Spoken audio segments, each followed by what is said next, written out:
to an abbreviated version of the LCP TV pregame show. I'm Art Carmody, joined by John Carmody. It's the first Friday in November, and what that means is we are wrapping up the regular season for high school football and getting ready for the playoffs. Flyers are facing the Northwood Falcons, 8-1, 5-1 in the district. They are a very, very good football team. Although the Flyers lead the all-time series 16-10 over the last 27 meetings, or this will be the 27th meeting, Northwood's won 9 out of the last 10, including a decisive 49-10 victory last year at Northwood. So the Flyers are going to have a big test tonight as they get ready for the playoffs. John, last week, Loyola goes on the road, faces a really good North Dakota team, gives up 640 yards of total offense, 400 on the ground. Northwood has done a really good job of running the football this year. You've watched the Flyers defense a lot this season. What do they have to do tonight to try to slow down this Northwood offense? Well, last week they ran into a buzzsaw. North Dakota ran it right up the gut on the Flyers, and it was the way that North Dakota kind of planned to play it. Loyola lined up, and then we know that they've lined up with 3 down linemen a lot of times, and they ended up lining up down with 4 down linemen. They brought Hayden Knight in, who you hadn't seen Hayden all year. Last time we saw him, he was an offensive tackle. They moved him in at that nose guard position, defensive tackle position, to add a little bit of strength to that defensive line. And North Dakota still opened up holes. And of course, then you had Luke Delafield being able to take that ball in an RPO situation, kind of go around the end as well. And that's what the Flyers have to be, really patient about their defense. Not only do you have to try to be strong in the middle, but you can't commit too much of your outside containment to trying to make those plays on the inside. Everybody's got to stand their ground, because once you start to commit too much, then that's when it opens up on the outside. And I imagine Northwood saw all of that on film, and I imagine they're going to try to exploit it. Yeah, and then, offensively for the Flyers, they put up video game numbers. They're averaging 57 points a game, over 50 points in the district. But Northwood, since their loss to North Dakota early in the season, they've only given up 28 total points in the last 5 games. So the Flyers' offense is going to be facing a very good Northwood defense tonight. Yeah, the Flyers, as they moved into 1-4A, truly the cream of the crop has been North Dakota and Northwood, and so you're measured by that. Yes, they've had games. Minden has always been a very tough game. It's kind of been a gauge game, but this is the gauge game for this season. This is really about where the Flyers can see themselves in the playoffs. Have they taken that next step on the rung to get deeper into the playoffs? And Northwood is absolutely ready for this game. Yeah, and both teams have a lot to play for tonight. North Dakota pretty much has the district wrapped up with wins over Northwood and Loyola, but the Flyers come in tonight number 2 in the power ratings in Select District 2. So a lot to play for tonight, potentially a bye in the first round of the playoffs. Northwood, same step. They're number 4 in the power rating, so a lot riding on tonight's game. Yeah, that is what this is about. In the 10th game of the season, you're sitting there looking at 2 teams that are highly ranked in their individual power rankings, and that is what's amazing about this. This district is so good at the very top. If Loyola wants to be up in that echelon, you got to play with these guys. Yeah. Well, we're moments from kickoff. We're going to take a quick break, let the pregame festivities take over LCP TV. We got an exciting matchup tonight between the 8-1 Northwood Falcons and the 8-1 Loyola Flyers. We'll be right back. You're watching Flyer Football on LCP TV.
were so gallantly streaming, and the rockets red glare, the bombs bursting in air, gave proof through the night that our flag was still there. Oh, saved us the star-spangled banner yet wave for the land of the free and the home of the brave. Let's move on with our national anthem. Captains for tonight are the senior football players. We also, as part of Military Appreciation Night, we're proud to recognize our honorary team captains, distinguished individuals who have served our nation with honor and courage. Our honorary captains for tonight are Jimmy Campbell from the class of '97, and when he's a team captain, he was an all-district linebacker, a member of the 1994 state finalist team. He's a 2001 graduate of West Point, served as a tank platoon leader, tank company executive officer, infantry battalion scout platoon leader, and a company commander. He was deployed back in 2004-2005 during Operation Iraqi Freedom II as part of the United States Army's 1st Cavalry Division. Ladies and gentlemen, please welcome one of our honorary captains, Jimmy Campbell.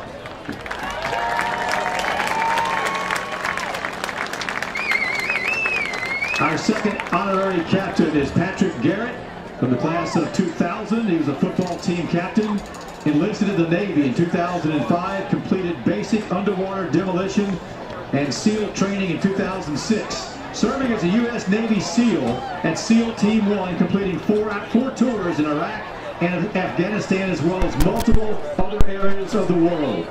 Earned the rank of Chief Special Warfare Operator. He is now the head coach of the Centenary men's and women's swim team.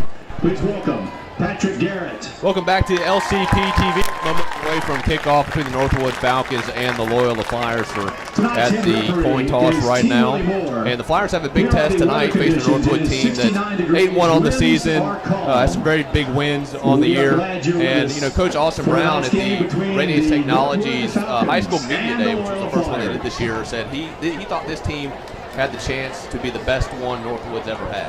And they were 10-2 last year, and they're on pace right now at 8-1 on the season.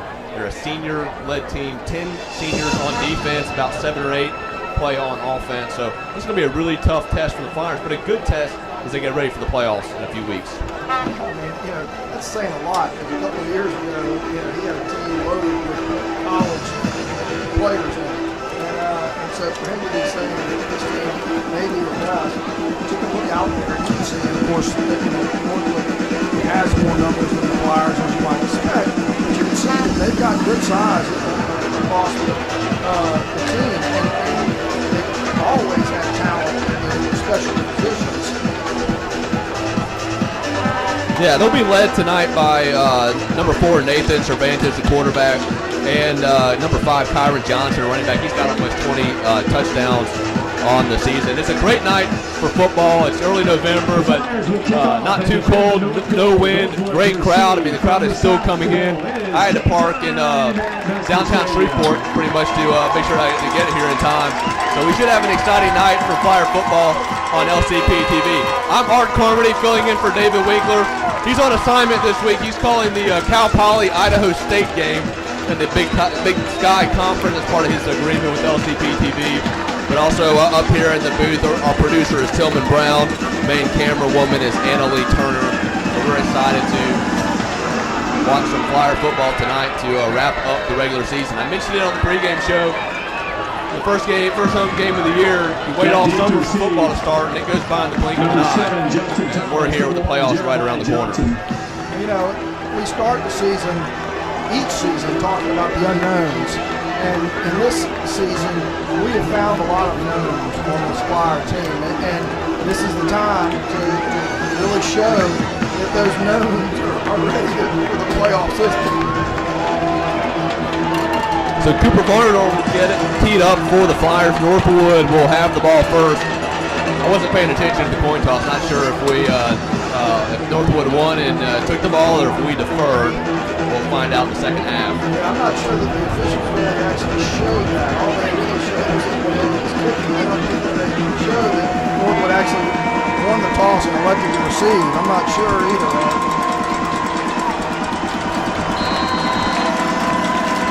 Well, Tommy Leather were underway. A sky kick will be caught at the 23-yard line by the Falcons. And good coverage by the Fire and kickoff cover team as Northwood will take over throwing 32-yard line. So really interesting right there, right off the bat. So you can see the Flyers were ready to sky kick that.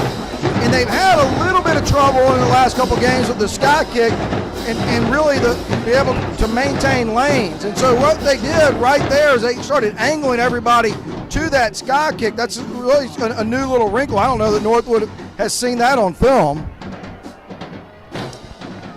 So the players to watch for Northwood, obviously Kyron Johnson, the running back, but also number 10, Jaden White. He leads the team in receiving. He is here towards the bottom of your screen. Snead in motion. He carries the ball out for the Falcons too. They'll hand it off to Johnson. Johnson right up the middle, and he is right around the first down marker, and that's exactly what we talked about in the pregame show, right up the middle. Yeah, I mean, and right there, they pulled a couple people right around the end, and so the Flyers, they got a twins formation out there, so those guys have to come a long way to get there and try to help out. And Northwood, they're not going to huddle much either as they go right to it with the tempo. Hand it off to Johnson again. And a better job by the Flyers, but he still picks up about 4 on the play. Yeah, better job by the Flyers is specifically Alex Mitchell right there. So he's coming off that inside receiver, and he's setting the edge on the outside there. He did a very nice job. To the 42nd.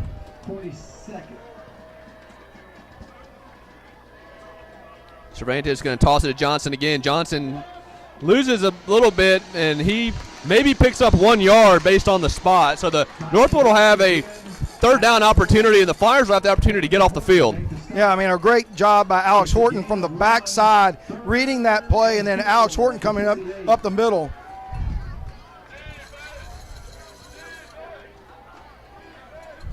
So 3rd and 4 for the Falcons. Snead's in the backfield with Cervantes. And we have a trips look at the bottom. And again, the number 1 to watch is number 10 is in the slot in between the 2 receivers.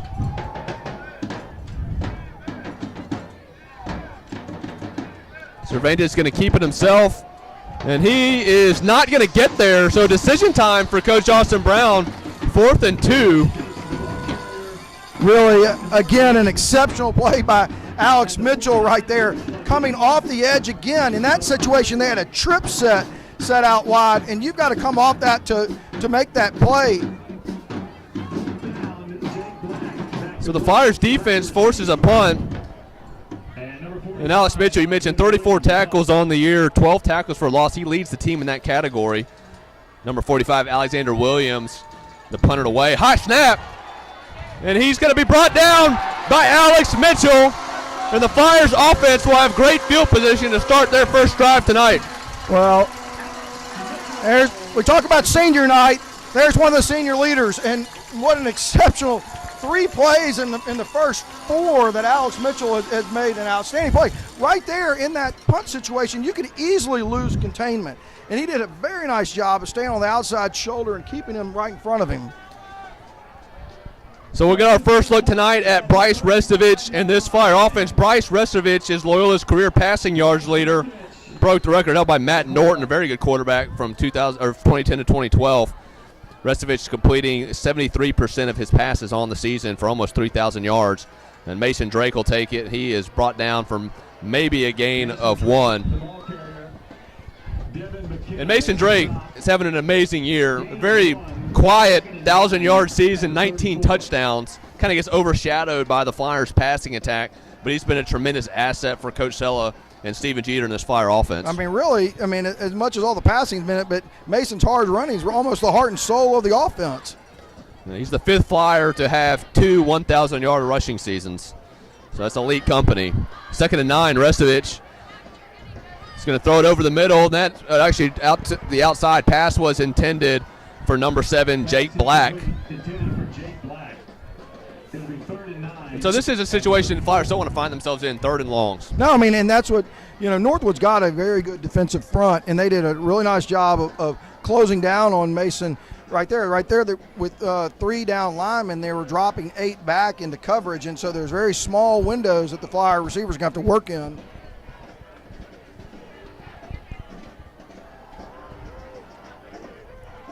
So 3rd and 9, a stacked wide receiver formation. Restovich back to pass, steps up in the pocket. He's going to throw it down the middle of the field. He's got a wide open Black, and he hauls it in for a touchdown, and the Flyers strike first. Really a great read by Bryce Restovich there, and a great pickup by the offensive line. They had 3 down linemen. They blitzed a linebacker. The left defensive end almost made his way around the edge to get Bryce, but he stepped up in the pocket to buy himself that extra second. Beautiful pass. That's Bryce Restovich, 43rd touchdown pass of the season. That's Jake Black's 11th. As Cooper Varner tacks on the extra point. And the Flyers are up 7-0. Kyle Tanner is filling in on the sideline. We're going to send it down to Kyle Tanner for a report. Coach Tanner.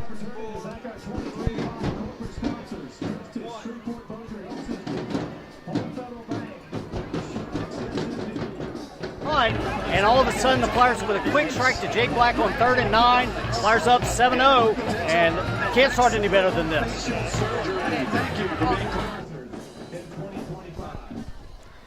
Thanks, Tanner. He probably said something way better than I ever could.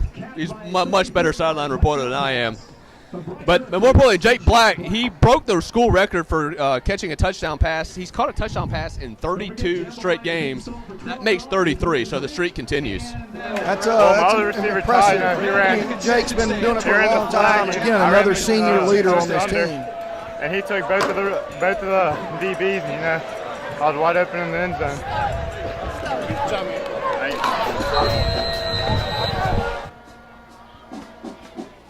Flyers are going to sky it to the right side of the field.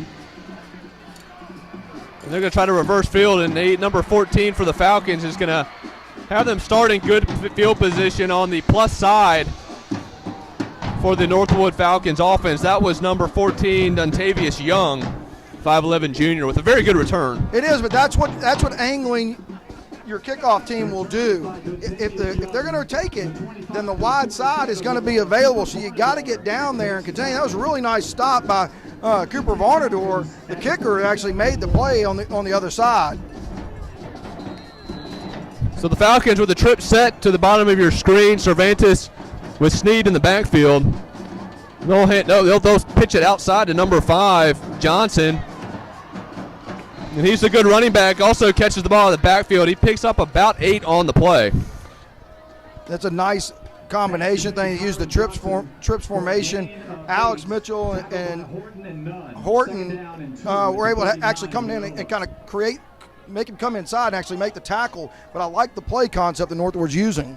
Yeah, they're going to reverse it, have trips to the top of the screen. Sneed's going to keep it up the middle. He'll pick up the first down and then some as he breaks it inside the Flyer 30-yard line down to the 28. And that's the stress right there that you have on the defense, Art, because that trip sets, puts you out wide, and so your linebackers have to be able to flow and make those plays. Sneed up the middle again. He breaks a tackle, still turning his feet. He's inside the 10-yard line, down at the 10-yard line. So that'll be another first down for the Falcons, and Cervantes is wanting to go fast. Yeah, they realize that they have something in that trip set. Mitchell makes a stop at the 10-yard line. It's a gain of 18. First and goal at the 10. They're going to hand it to Sneed again up the middle, and he's going to take it in for 6. So that's another quick strike drive for the Northwood Falcons as they make it 7-6 with the extra point pending. Yeah, that's where we're going to have trouble. That's where we had trouble last week North DeSoto, and you can see the same thing, them kind of getting man-on-man, straight ahead running, and it takes out a lot of those edge tacklers, and so you can get upfield quickly, you get on blocks quick, and people can get sprung and easy running after that. Alexander Williams will attempt the extra point. Alexander Williams for the extra point. And he knocks it through, and we are tied. And you talk about the middle of the field. That's just been an issue all year for the Flyers. I go back to the Minden game that I was doing color for. Minden decided to just run it horizontally. They ran it east-west, but what that did is that opened up the passing game to the middle of the field. And so you're absolutely right. If the Flyers can't maintain those assignments, the Northwood Falcons offense is just going to start picking them apart in the middle of the field. Yeah, I mean that's what's hard is that Northwood has a sizable line, and you get one-on-one blocking in there. That right there in the first series we saw them run some on G's, and that is just straight ahead blocking. So they're getting a man-on-a-man and letting the running back run quickly off of that, and that's where you end up with a running back versus a safety at that point really quick. Right. So that'll be kicked in the middle of the field. That'll be picked up by Charlie McKenzie. McKenzie up the middle. He's got a seam. He makes a man miss around the outside. He's got breakaway speed, but he'll be dropped at the 43-yard line. And actually a flag on the play. And maybe that's why that hole was so big. Holding penalty, and that'll back up the Flyer offense. But again, Charlie McKenzie has breakaway speed. I'd love to see the ball in his hands. He really is. He's been doing that. Last year as a freshman, he picks up this ball on a bounce. I think the first time he's touched the football in high school, and really made an athletic run. He really knew what was to come. He is really an exciting player.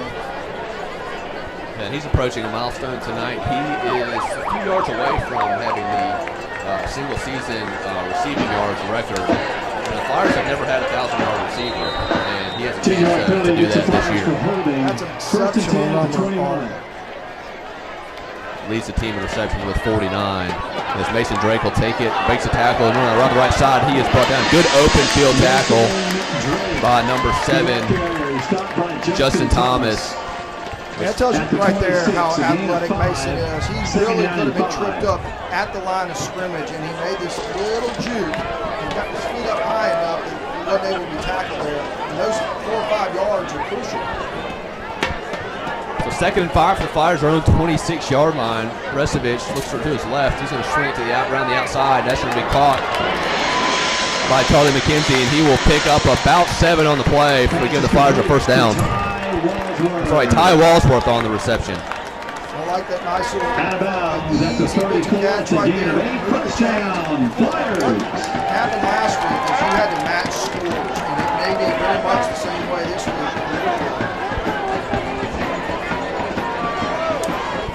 Mason Drake, he will be brought down at the line of scrimmage. Mason Drake. 2nd and 10.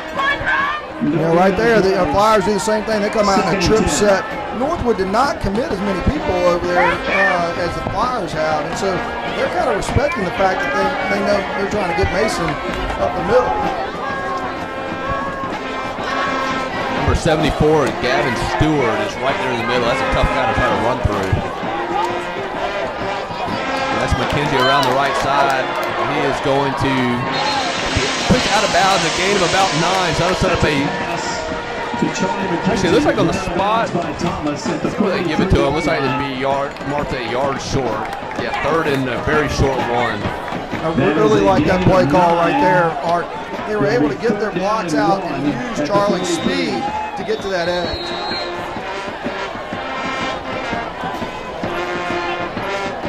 Ball is, that marker is at the 43. That's a first down. And that's what it'll be. It's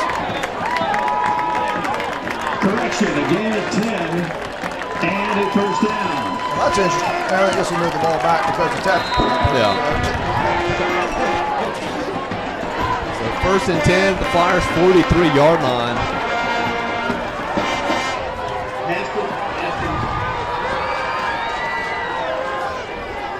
play clock under 10. Restovich going to keep it himself on the right side. Makes a man miss. He's going to cross midfield. Be pushed out of bounds at the Northwood 49-yard line. So it's gain of 9 for Bryce Restovich. What a great call right there. I mean, you could see how much they're committing to trying to stop Mason Drake. And that is the perfect call in that situation. And Bryce doesn't run the ball a lot, and why should he? With some of the receivers he's got a chance to throw to. But when he takes off, he has the ability to make big plays. He had a 50-yard touchdown run earlier in the season. So that's something, Northwood defense can't fall asleep. Restovich back to pass. Going to go up top, and that's right. They're going to get an interference call. Pass was intended for number 7, Jake Black. Pass is incomplete. There's a flag on I like that attacking the two deep safety situation right there with Jake on the outside. Again, the corner, he got tripped up, easy 15 yards. But that's where you need to attack. The other thing that Bryce had right there is he had Ty Walsworth on deep over the middle too. So I like the concept that they're running right now, looking for those gaps in the defense. And again, I really like the fact that the offensive line is holding their own and keeping Bryce standing up.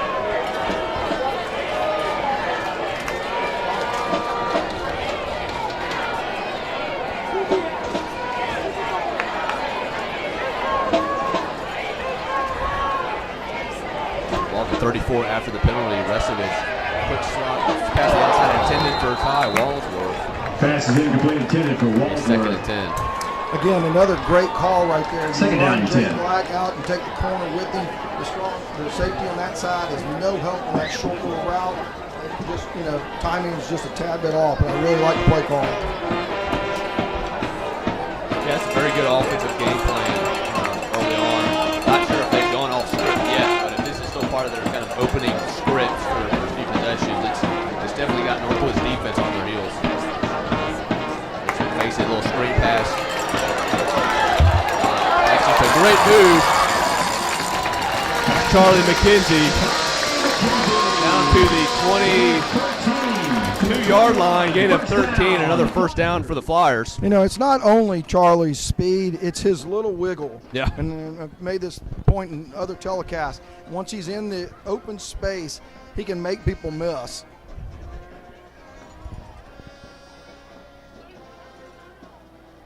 Mason Drake, good strong run, always churning his feet. He picks up about 5 on the play.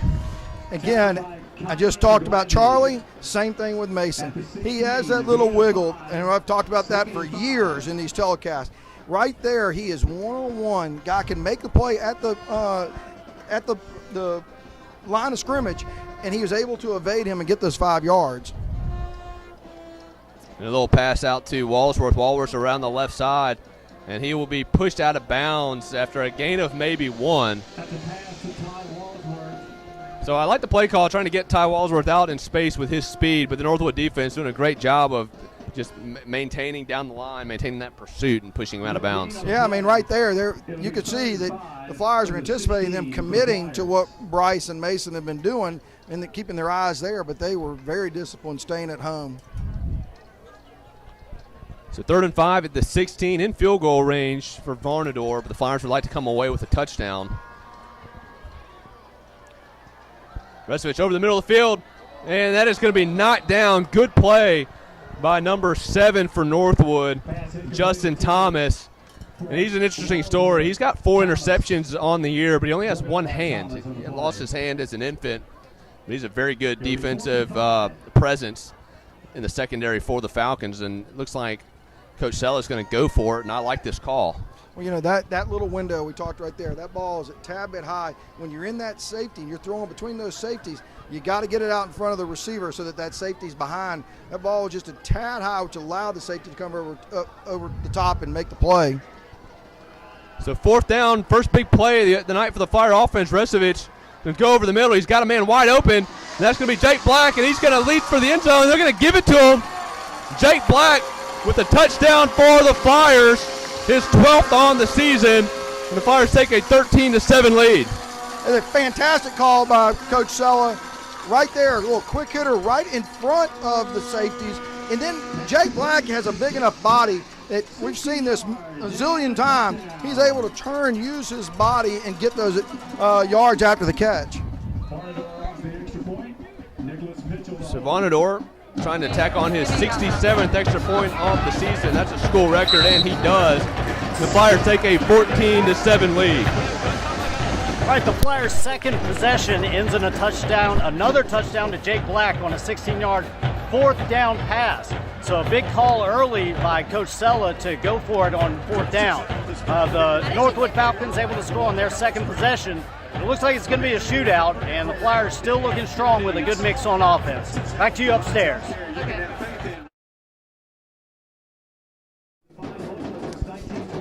Thanks, Kyle. Another great report as always. And I like the Flyers so far. They're putting pressure on Northwood. They have to. This really reminds me of last week, where a turnover, a possession that doesn't end in points, maybe the difference in this game.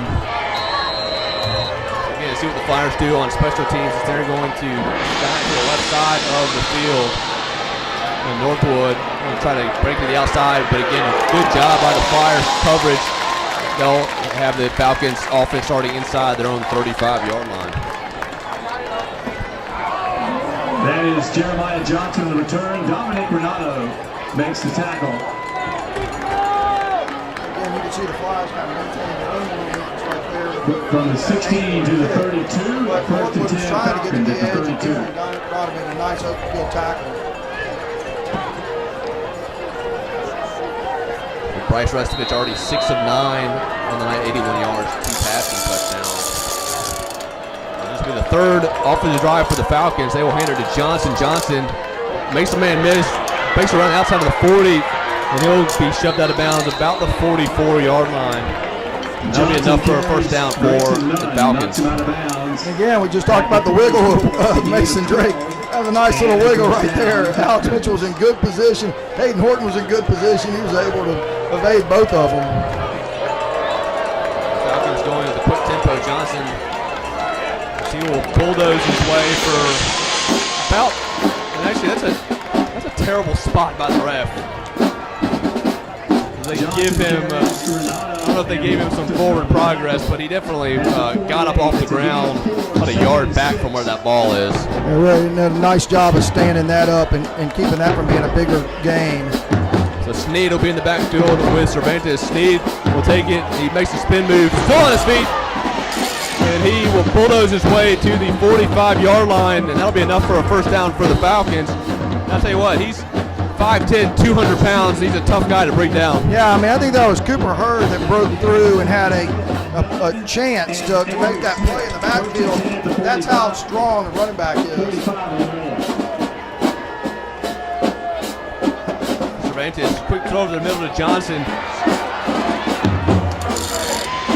That'll be enough for another first down. And again, that's what I was talking about earlier is, you run the ball, you spread out the Flyer defense. That middle of the field is wide open. And you have Kyron Johnson, the running back, who lines up in that slot. That's going to be a tough play for the Flyers to defend all night. It really is. That's an easy throw. He's doing it right do it again. Going again. And that's what that trips formation, as you said, Art, that's what they're seeing they can do. They've got the defense spread out. You can try to run up the gut, but that inside receiver's got a ton of space to work in. And luckily, he passed just a little too high for Johnson. Going to bring up a 2nd and 10 at the Flyers' 32-yard line. They're going to stay in this formation. Snead's going to keep himself, and that is a great tackle by number 72 for the Flyers. That was Cooper Hurd coming from the backside. I mean, what an incredible play. I mean, that is we talked about these drive actually stalling. That kind of play right there may be a difference. So a big 3rd and 9 for the Flyer defense. And this will probably be 4-down territory for Austin Brown and the Falcons.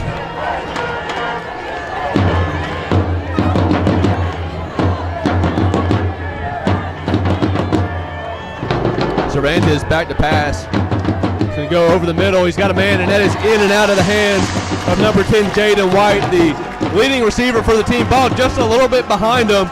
And the Flyers catch a break here, but Austin Brown's going to keep the offense on for this 4th and 9. I mean, we just talked about, Art, that's open right there. Again, the Flyers have 2 deep safeties, same thing that we talked about. Middle of the field, that inside receiver has space to operate. The Flyers are committing so much to trying to stop the run, and behind the linebackers is a big opening. So a very good Flyer crowd is on their feet for this 4th and 9. Got a flag on the play, Art. I'm not sure what it is. So let's see if this changes the mind of the Falcons offense. That'll back them up, make it a 4th and 14. So this big home crowd already doing the Flyers some favors. Yeah, this is obviously a huge play in the first quarter. Yeah, I mean, this is Austin Brown respecting the Flyer offense and knowing that he's going to have to stay in a shootout with them. There we go, 4th and 14. Trevanian's back to pass. Steps up in the pocket, he's going to try to run for it. Gets it away in the middle field, and that's going to be overthrown, and the Flyers get a huge stop.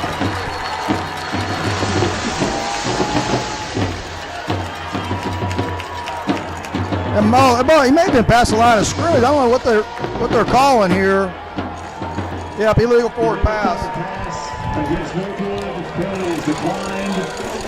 Touchdown Flyers. So again, the Flyer defense doesn't blink on that drive, and they just get a huge stop with a chance to go up 14. And like you said, in these games with the Flyer offense, if you can't keep up, you can't match them score for score, you find yourself in a lot of trouble where you've really got to start pressing early in the game and getting away from your game plan. And that right there, go back to Cooper Hurd's play. Huge play. Huge play. Right there, the defense coming alive.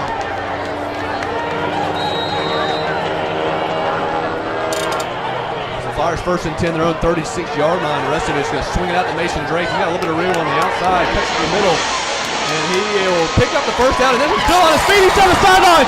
It's going to be a foot race. Can he get to the end zone? To the fire, to the ball, into the end zone for a touchdown. Mason Drake with his first receiving touchdown on the season. The referees are talking on the sidelines. We'll see what the call is. Just an incredible catch and run by Mason Drake.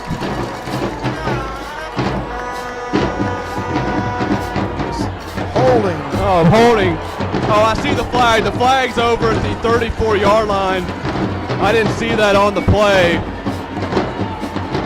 But wow, penalty wipes off a huge play by Mason Drake.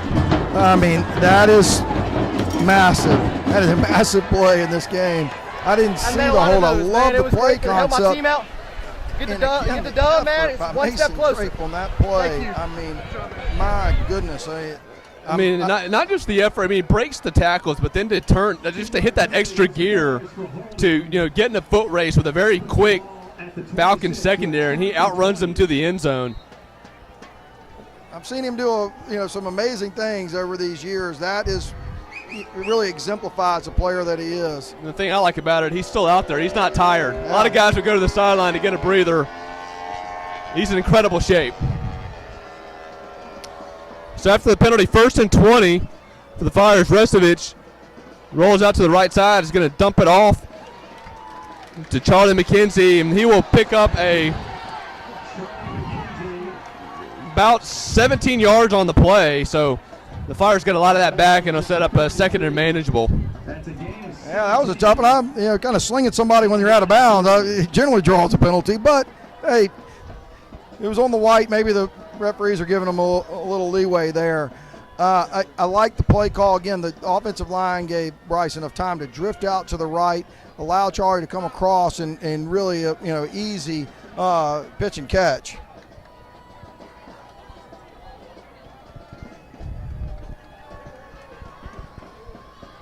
So 2nd and 3 for the Flyers. Drake's going to get it. He's going to be brought down just a little bit short, and that'll set up a 3rd and 1. Gain of 2 to the 45. And so right there, Northwood brought their defensive ends back. They basically had 2 defensive tackles lined up so that they could try to get those angles on that read. So 3rd and 1, Restovich under center. They don't do a lot of this. And they're going to look like this is going to be a direct snap to Mason Drake. Mason Drake is going to pick up the first down. He should have with forward progress. And I can see that play a mile away from up here in the press box. Absolutely. And in that situation, it's the right call. You don't want to play around. You really do need to get the first down. Maybe, there we go. They're only getting it by about a half a football. They're making us work for it on these calls up here, Art.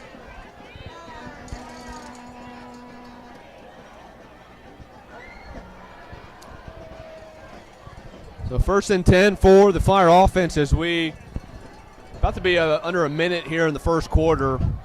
Action-packed game so far. That's what we expected between two very good football teams.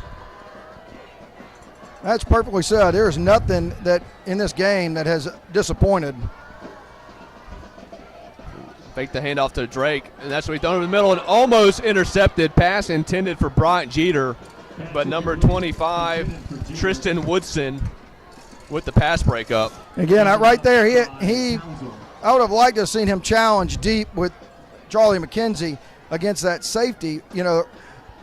Northwood did the same thing again. They only had 2 linemen down, and so they're trying to be able to play off so that they can have angles. But again, if they see it's an obvious pass play, your short pass routes are going to get the windows are going to get really small quickly. Yeah, and that pass breakup, my apologies, Jeremiah Townsell. Restovich, plenty of time in the pocket, drifts to the right side, being chased. And he's going to keep it himself across midfield to the 45. He pushed out at the 43-yard line. Flag on the play. So that's enough for the first down. It might be hands in the face by Northwood as looks like Cooper Hurd. His helmet came off.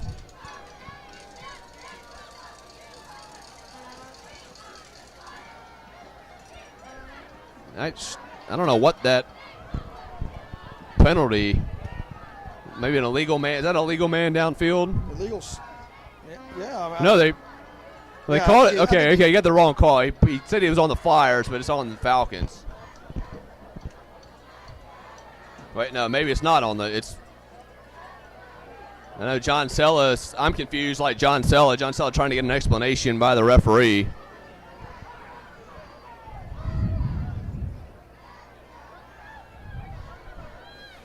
That one we're going to have to watch on film, Art. That one I'm not sure what we had there. Gains to the 43-yard line is a gain of 10. 15-yard penalty marks the ball back. I think he was saying our player had his helmet ripped off. How is that not? Yeah, I don't know. Anyways, 15-yard penalty makes it 2nd and 15 at the Flyer 42-yard line.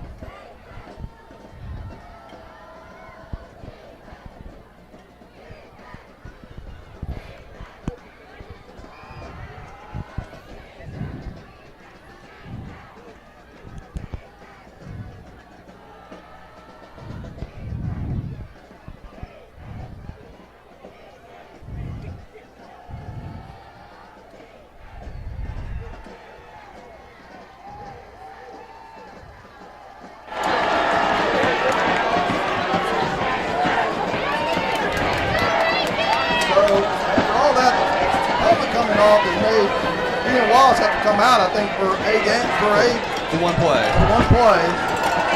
Still, I think I'd be asking for an explanation. Right. Why the Flyers were penalized in that situation.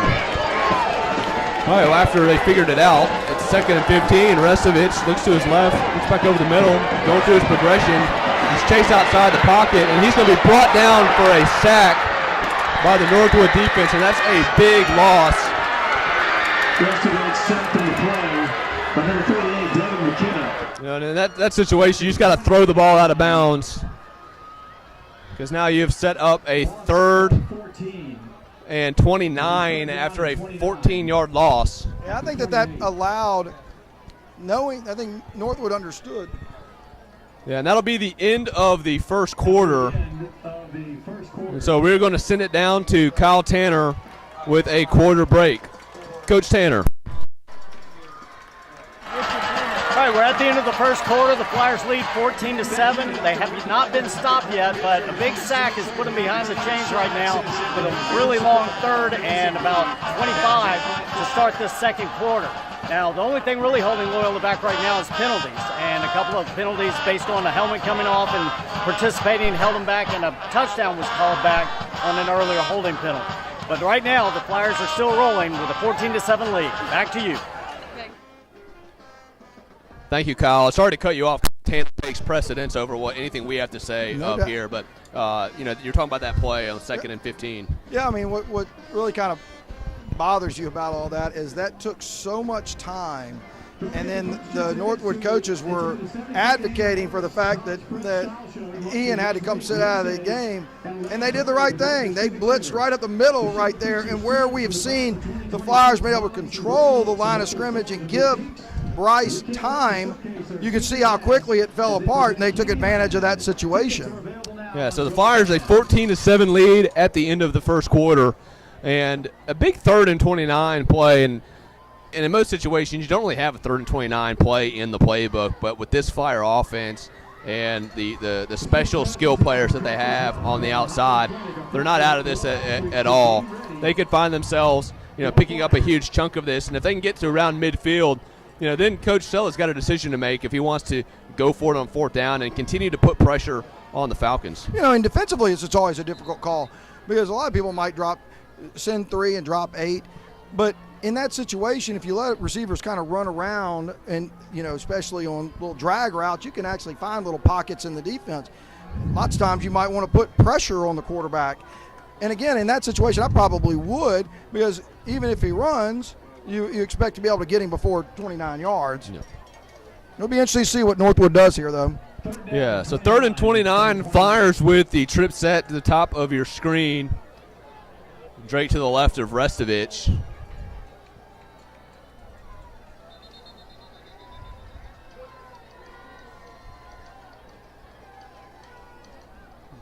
Looks like some confusion here on the sidelines.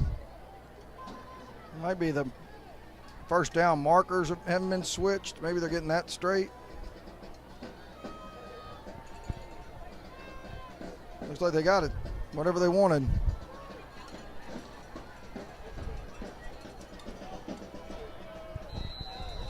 So here we go, first play of the second quarter. Black in motion. Restovich is going to look to the right side. Got nowhere to go, rolls out to his right. And he is going to just throw it to the middle of the field, incomplete. And that's probably a smart decision by Restovich not to throw it into coverage and force a turnover. And the Flyers will punt it away. That play is exactly what we talked about. Northwood looked like they were going to send 5. They ended up sending 4. And as Bryce is able to roll out, he really is been able to survey what's going on. It just so happened that every route was down at, 29 yards down the field. If there had been a route at 13, 15 yards, it was wide open. So Ty Walsworth will be back to punt. This will be only his 8th punt of the season. The Flyers have only punted 12 times this year. He's averaging about 31 yards a punt. Good snap. And he gets it away, and it's a good punt if it takes a Flyer bounce, and it does. And that'll be down inside the 30, down to the 28-yard line. A great punt by Ty Walsworth. Outstanding punt by Ty Walsworth. We've got a whistle. I'm not sure if we got a flag. Not sure. I don't know I can't see any flags. I don't see one either, but the referees are talking. And they're moving the ball back to the spot. Illegal substitution on Northwood. Illegal participation against Northwood. 5-yard penalty will be added to the end. So that helps out the Flyers even more. That'll move the ball to the 23-yard line.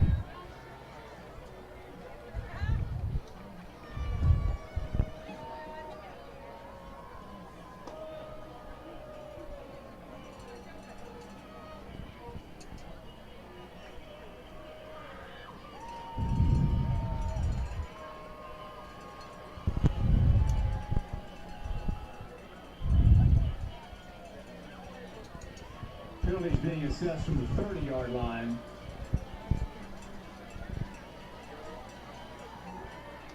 So it'll be 1st and 10 for the Falcons at the 25.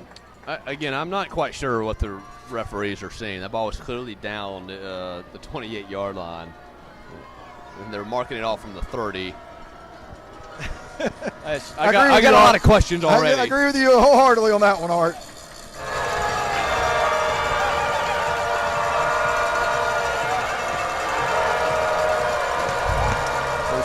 Snead will keep it himself, and he will bulldoze his way for about 6 to 7 yards out to the 32-yard line. Again, that shows you right there how important that safety position. Herky comes up to make that play with Hayden Horton.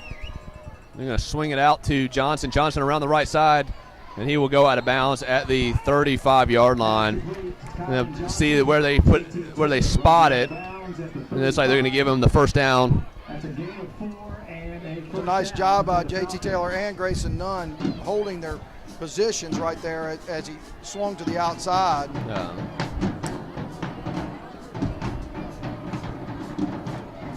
First and 10, Snead outside to Johnson again. Johnson cuts it inside of the 40, around the right side of the 45 to 50. It's going to be a foot race 45. He will go out of bounds at the 41-yard line. And that's right there is a hard one. Right there, JT got caught inside, and that's his responsibility on the outside. And so the receiver was able to break to the outside and get additional yardage. Yeah. And again, they're running a very simple. They're running the same 3 plays right here. It's either Snead up the middle, which he picks up about 6 on the play, or it's Johnson to the inside to the middle of the field, or Johnson on the little bubble screen trying to get to the outside of the field. So it's the same 3 plays over and over for this Falcon offense. And there it is again, down the right side to the 30 to 25, and he will be pushed out of bounds at the 23-yard line. And that's just terrible. That's just terrible. That is terrible. If you're going to throw a kid down, there's nothing. You're going to call that one, but you don't call the one earlier where Flyer player gets slung out of bounds well past the white. That is just weak right there. That is a weak call. Gain of 12. Flag on the play.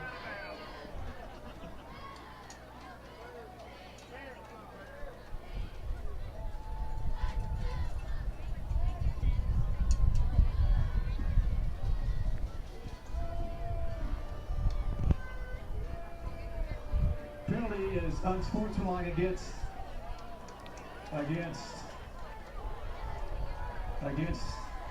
Northwood.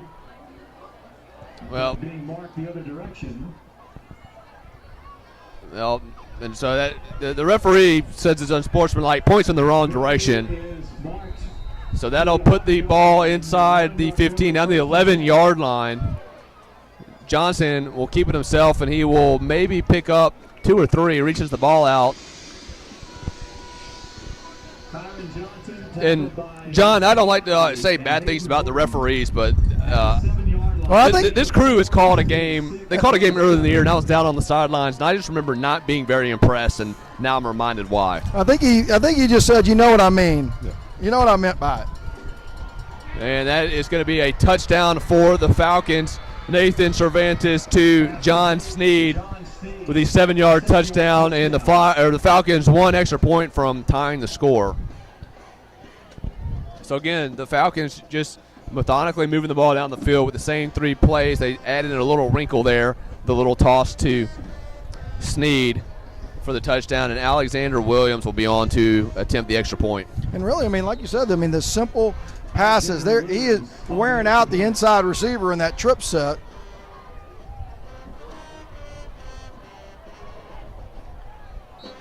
And Williams knocks it through, and we are tied with Brock Jeter almost had that. 9:48. Yeah, with 9:48 to go in the second quarter. And John, if I'm the Flyer defense, if Johnson is lined up in the slot, I'm keying on him. If he breaks to the inside, I'm breaking to the inside because that's going to be a quick slant. I'm going to try to jump it. And if he takes a step to the outside, it's the bubble screen. I'm immediately just going to beeline to him and try to tackle him in the backfield for a loss. Yeah, I mean it's a smart concept. I mean you're putting your athlete out in space. There's absolutely nothing difficult about that. And right there, the Flyers you're kind of in a pickle because there's so much space out there that you've got to have enough athleticism to come and help out on what's going on in the middle and get out to the edge. So we'll see what Williams and the Falcons special teams decide to do. If they try to keep it away from the always dangerous Charlie McKenzie, that's what they do. They will squib it down the middle of the field. Although,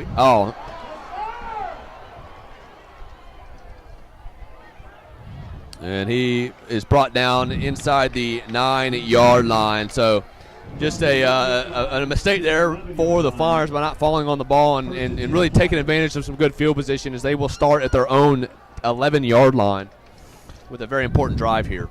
Yeah, right there, that ball just getting past Charlie creates all kind of chaos. And, I know he's trying to pick it up cleanly and do something with it. Even the up back might have had a chance to just kind of fall on it, but, it was coming fast enough that I'm sure he made the judgment call that it was going to get back to Charlie easy enough. Well, the 89-yard drives have not scared the Flyers all season, so they will look to try to get the ball down the field and retake or take back the lead. And that's a late flag.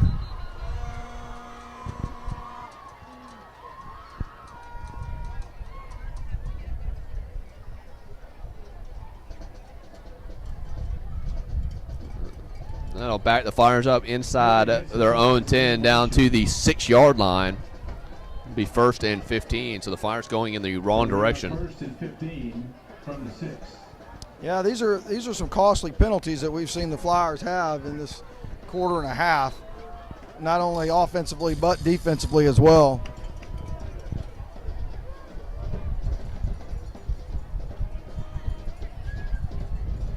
Restovich keeps himself. Quick screen pass out to McKenzie. McKenzie trying to make a man miss, but he's going to be brought down.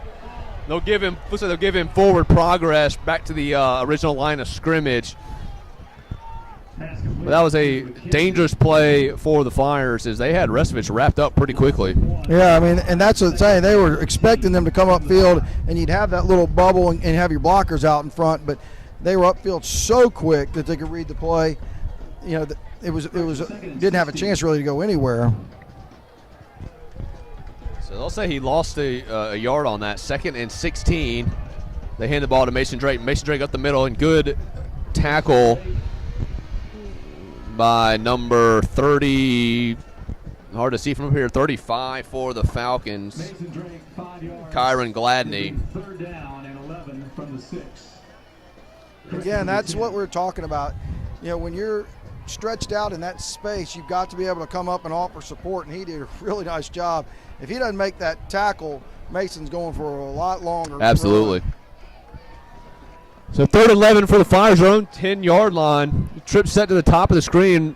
Restovich going to throw it over the middle, and he's got McKenzie. McKenzie with the catch, still on his feet, and he's brought down at the 34-yard line. What an outstanding throw and catch by Charlie McKenzie. Charlie going to come out for a second, but my goodness, what a catch and what a run after the catch, taking on 4 tacklers. And with that reception, Charlie McKenzie is now the single-season receiving yards record, breaking John Williams' old record of 898 yards as he gets closer to 1,000. Mason Drake makes a man miss, and he bulldozes his way across the 40 to the 42-yard line. 42-yard line. And again, that shiftiness allowed him to pick up a few extra yards. Again, not only that wiggle, but the explosiveness to the end.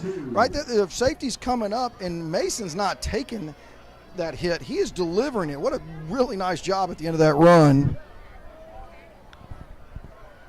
2nd and 10. Drake with the ball again, breaks a tackle. Really actually just runs into his own line, but he's got such great vision, he's able to bounce that out to the outside and pick up the 1st down. I've said it a million times about Mason. It's all 3 aspects. He waits, he has patience, and then he has that wiggle, and then he has the acceleration, and then he has the power to finish it up. Right there, I can't even tell you how many times Mason has gone looking for the hole and run into one of his blockers and be able to come off of that. That is essential. So they will give him a breather. Number 14, Tyler Moore, in the backfield, and he will get the ball. And he's tough to bring down, but good Schuster, good tackle around the ankles by number 20, Justin Dupree. But that's what that two-down lineman right there, they've got these guys off, so it's harder to get out on your block. So the Flyers going fast. Restovich takes the snap, rolls out to his right. He's trying to find an open receiver. Penalty flag on the play, and looks like they're going to probably get the Flyer offensive line for holding. Pass is incomplete.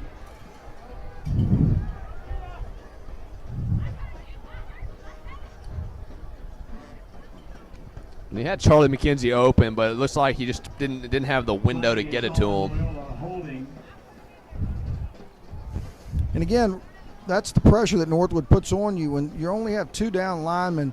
Those ends that are actually out there, as you're rolling out, they've got a good angle. And so it's hard to get out there and get outside of them and turn them back in. And that's where the hold actually comes from. So 2nd and 18 for the Flyer offense at their own 39-yard line. And again, I'm looking at number 52 for Northwood, Braylon Levy. According to Coach Brown, he's a standout basketball player. I'm just trying to think, if he tried to post you up, you're not gonna stop him. Restovich gonna throw over the middle. He's got Brock Jeter for a gain of about 16, but good job by the Flyer offense and Restovich. That's going to set up a 3rd and short. And that's what I love. I'm going to make a point about that. That was the last play. I was just about to say this, that as he rolled out against that defense, that allows those guys to get out there in space. He is better suited, if they're going to only rush 2, to stay in that pocket and allow his offensive line to contain those linemen and then look downfield. He had 8 seconds to sit there and, look and scour the field. So under 6 minutes in the second quarter, 3rd and 2. And they hand it to Drake. Drake is going to be knocked down right at the line of scrimmage. And it'll be 4th down and decision time for Coach Sella. And I don't think there's much of a decision. He's going to go for it. By James Taylor. No gain on the play. 4th down and 2.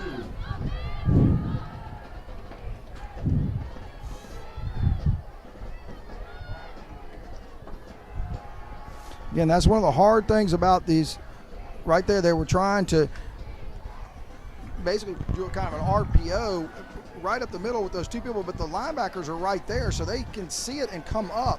Really, if you're going to try to go against that, you really have to do something directly at them.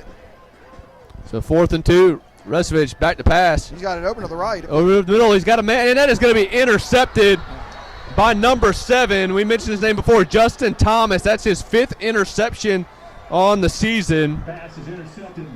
And again, not quite sure exactly what he saw there as he threw that into about triple coverage for the interception. Yeah, and I hate that for Bryce. I mean, right there, if he'd have seen, he could have run to the right, and maybe scored. It was there was nobody there. They had committed to coming up the middle and taking away those gaps. That had he looked and seen that all that was contained, he could have gone out on the right, and nobody would have touched him. Easily gotten the 1st down. Only Restovich's 7th interception on the season, a spectacular season that he's having. So Northwood gets the first turnover of the night, and we'll see if they can turn it into points. They have 1st and 10 at their own 30-yard line. Sneed in motion. Johnson will take it on the left side. He tries to break to the outside. He does. And he will pick up about 9 as he was running right to that 1st down marker. I believe they had 2 guys in motion on that play, and I'm not sure, again, what the referees are watching. Did I miss that? You know, you were absolutely right. Sneed was in motion as well as Johnson in the backfield. 2nd and 1 at the 39. So 9-yard gain by Johnson. They hand it to him again. He's going to try to cut back middle of the field. He does, and number 22, Grayson Nunn, with a hard hit on Johnson, but he picks up for the 1st down. At the 47, that's a gain of 8 and a 1st down for the Falcons. At the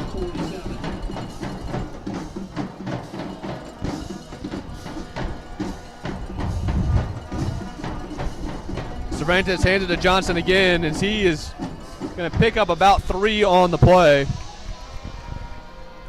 Set up a 2nd and 7, so the Falcons just have no problem handing the ball off to Johnson. Important on the stop at the 50, a gain of 3, 2nd and 7. And they're going to give him a break. He will be spelled by number 13, Damian Harris. Will be in the backfield with Cervantes. So much pressure on the 3 Loyola down linemen. They're doing a good job taking on 5 to 6 blockers. Cervantes keeps it himself. Ball's up in the air. It looks like Northwood catches a break. As number 13, Harris, who was in for Johnson, it's the ball, but Northwood has that player down, and that's Cervantes, the quarterback. He is slow to get up. I didn't believe you could advance the ball on a fumble, though. So we'd like to thank Shreveport-Bossier for continuing that fumble seemed to occur about 3 yards back. Keeping our athletes safe and healthy on. Again, I'm just not quite sure what these referees are seeing down on the field. That could be a big blow for the Falcons. That's Cervantes, the starting quarterback, 5'11", 219-pound junior. Is there? Looks like they're tending to his right leg. It's 1924. They are committed to supporting. Hey, y'all got to rip. Y'all got to rip. The other quarterback on the roster is Peyton Boone. As he kind of hobbles off the field, looks to be okay. And that will be Peyton Boone will come in for Cervantes. We'll see how long Cervantes is out as he's tended to on the sidelines. But a 3rd and short for the Falcons. 3rd and 2. Johnson in the backfield with Peyton Boone. They will hand it to Johnson, and he will get enough for the first down as he picks up 3 on the play, and he will keep the drive going. Yeah, I mean, I can't say enough about their offensive line and Loyola's defensive line. It is a war in the middle right there. Gain of 3, 1st and 10. Johnson again will keep it himself, still on his feet, and they're off this, like you said, this Northwood offensive line is just pushing the pile. They'll give him that forward progress, pick up about 7 or 8 on the play. That epitomizes the war between the offensive line and defensive line right there. Yeah, Austin Brown said at the beginning of the season their center number 72, Michael Robertson, is the strongest guy on the team, and he is showing that. Snead will be in the backfield now. He will take the handoff from Boone, but he is not going to pick up anything. Good open field tackle by the Flyer defense as multiple white hats were there to make the stop. Really, right there, Hayden Horton initially right there, and that is, he was able to bring down that big body. That's impressive. So again, another 3rd and 2 for the Falcons. They will hand it to Snead. Snead up the middle, keeps his legs churning, and he will fall forward for the first down to the Flyer 30-yard line. But there's a flag on the field closest to the Flyer sideline. Stephen Jeter was indicating that it is against Northwood. We'll see what the call is.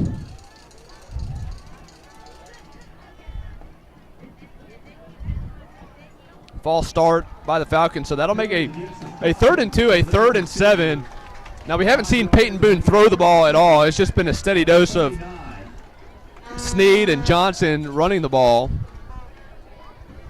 I believe you're going to see something in the maybe a rollout, giving him an option of throwing or running with it.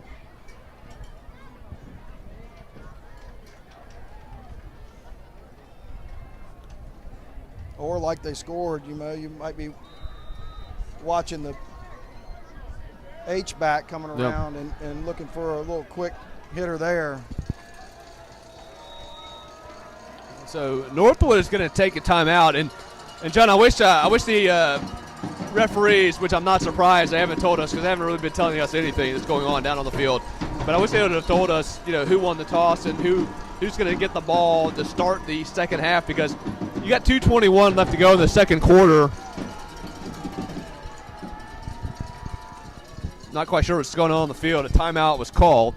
I'm not sure that a timeout was called. They still have not indicated that there's a timeout, and the Flyers are still in the line judge makes it act like they're going to be playing. It's just like it's a talk with the head coach that's extended. Well, what I was saying was I don't know who gets the ball to start the second half, and with 2:21 to go before halftime, this is a chance for, you talk about the middle eight, the last 4 minutes of the second quarter, first 4 minutes of the third quarter. If Northwood's to get the ball to start the second half, if they go down and score, get the ball, score again, well, now they've got a 2-touchdown lead. So this is just a very important possession for both teams here. They still not indicating a timeout here, whichever team it is.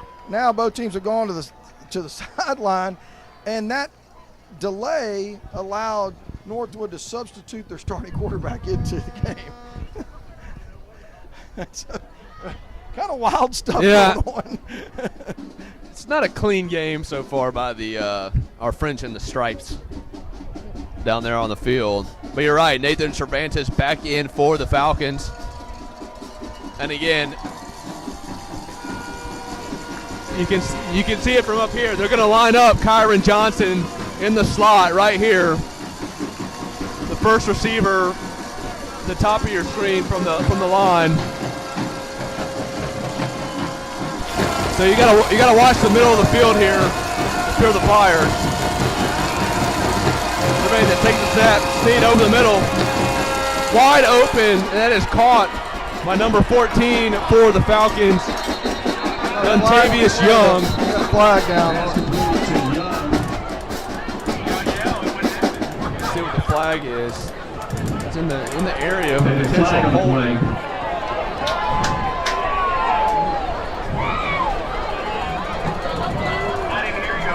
Northwood is indicating that it's against them. They're backing up.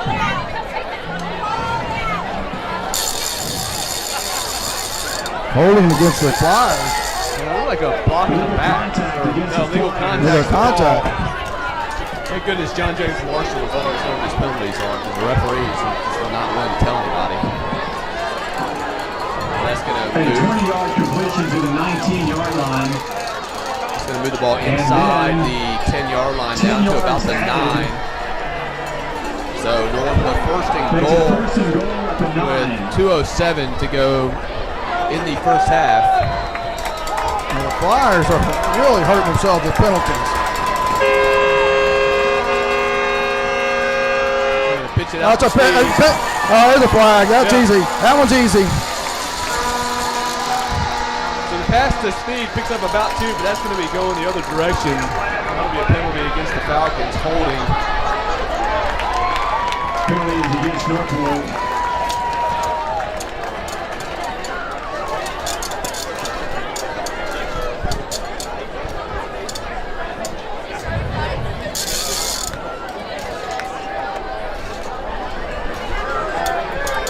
Holding against the Falcons.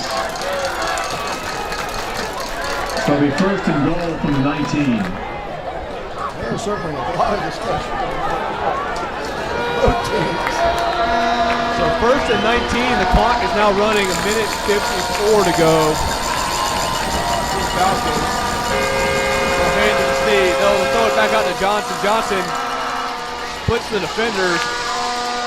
Gets back almost to the original line of scrimmage. He will be about 9, so that'll set up a second and goal from the 11. Again, that's what that stress that you put on that defense. Grayson Nunn did a very nice job coming up from that safety position. The clock continues to run. Johnson around the left side. He's in the 5, inside the 5. Touchdown, Falcons. Johnson takes it from 12 yards out. Adds to his 20-plus touchdowns on the season. The Falcons take a 20-14 lead. 17 to go.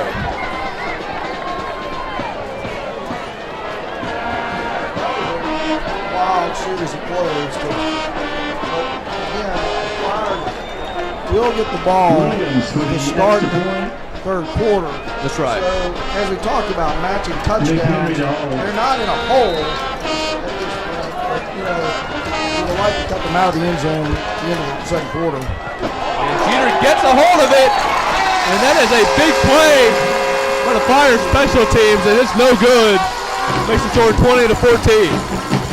You know, Brock Jeter's been so close on so many of those. It is so nice to see him actually get one, and boy, that might be a big play in this game.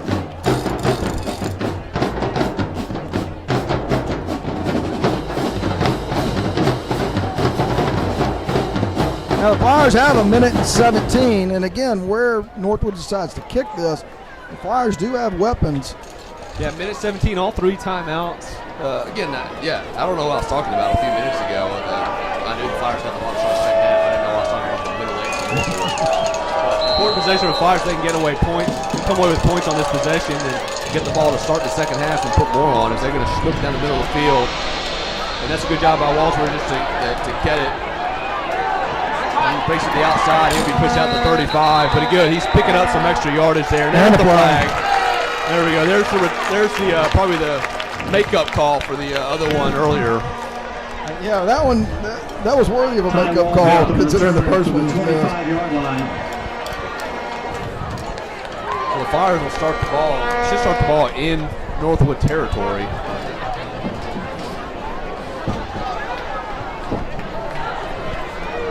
Dead ball foul against the Falcons. Will mark the ball from the 41 to the 44-yard line.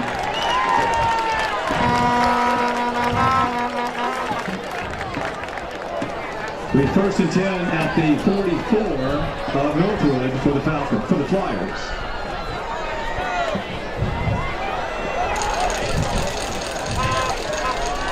So minute 11 to go for halftime. First and 10. Resevich with Walsworth in motion. Resevich looking, rolling out to his right side. He's going to throw it down the field. He's got a man in that is just out of bounds, intended for, pass incomplete, intended for looks McKenzie. like Charlie McKenzie. Second down and 10. Again, I have no problem with that. But again, rushing 2 people and stay in the pocket initially. Felt the pressure and was kind of came as a delayed blitz off the outside and then ran outside. But he's got time. As long as Northwood's going to just send 2 right in the middle and kind of gauge it from there, he needs to stay right where he is in the pocket. Second and 10, Resevich. Pitch it out to Brock Jeter. Almost dropped it. Good hands to hold on to it. That'll pick up about 8 on the play. It's on a 3rd and short. See right there again. Stay in the middle. They blitzing up the middle right there without positive yards. Really like that play call.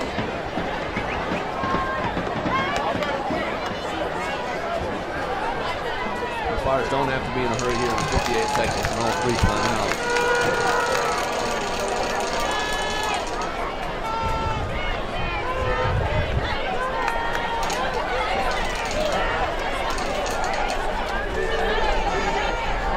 Resevich keeps it himself, and he will fall forward. This looks to be right at the first down marker based on the spot. Now they're going to leave it short. I believe he's got it. Good timeout. One timeout Flyers. Like It'll be where, 4th and 1. Yeah, before they marked them right at the yard mark, or the 35-yard mark. They need to get to the 34. They surely got down to the 34 where he was holding that ball, but again, so 4th and 1, 45. This is a big play here with 49 seconds to go before halftime. You want to keep the drive going. You don't want to turn it over to Northwood and allow them to have any chance to get points. They've got 2 very good kickers. They would have the wind at their back, which kind of picked up here as the game's gone along. So you'd like to see the Flyers pick up the first down here and chew out the rest of the clock and put points on the board before halftime.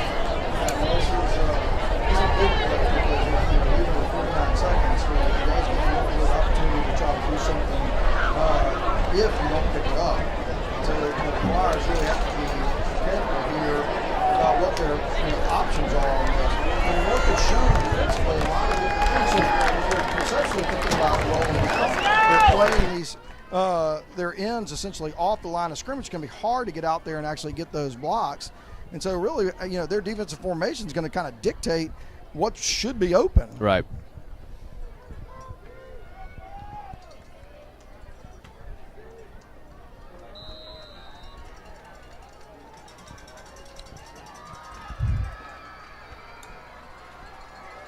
Resevich looks to the outside, throws it in, and that's going to be caught for the first down by Charlie McKenzie. And he's inside the 30 down to the 26-yard line. That'll stop the clock to move the chains. What an excellent gutsy call right there. You saw them walk up. They brought they had 3 defensive linemen and 3 the linebackers and strong safety walked up. They had 6 coming at you, and that's going to be illegal a flag participation. on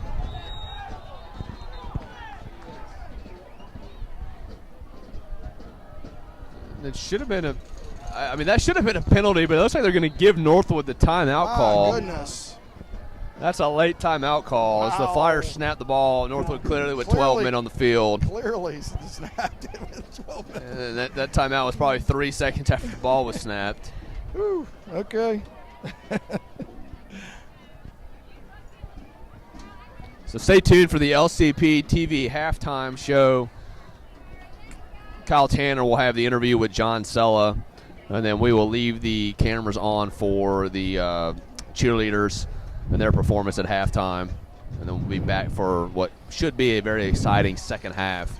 But we still have some chance for some fireworks here in the first half. The Flyers look to tie the score with a touchdown before halftime.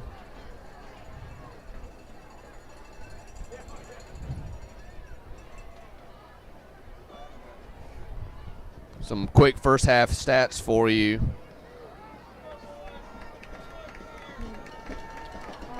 Bryce Restovich is 12 of 19 for 153 yards, 2 touchdowns, 1 interception. Mason Drake, 10 carries for 33 yards. And Charlie McKenzie, 6 receptions for 71 yards. Jake Black, 2 for 50 and 2 touchdowns. Restovich is going to swing it out to Mason Drake. That ball looks to be tipped at the line of scrimmage. And that's actually, I really like that play call because Mason Drake on that wheel route was wide open. He was going to easily pick up the first down and then some. No doubt about it. And, you know, Northwood made an outstanding play to knock that ball down because you're right. That was the perfect call in that situation.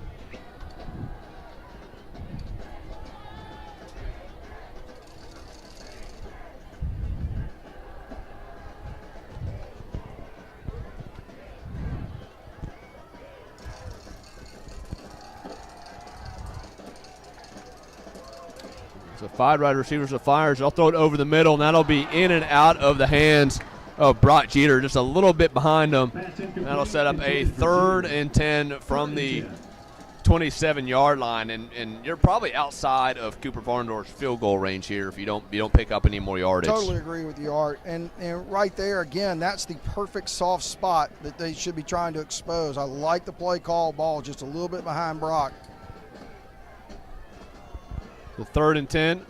Restovich rolling out to his left. He's going to throw it over the middle of the field. That's going to be incomplete. In and out of the hands of number 9, Charlie McKenzie. Tried to bring it in one-handed. Not able to do it. And, again, outside of Varndorf's range, this is going to be a go-for-it situation for John Sella and the Flyer offense with 28 seconds to go before halftime. Yeah, right there, that play kind of got blown up by the defensive end coming up.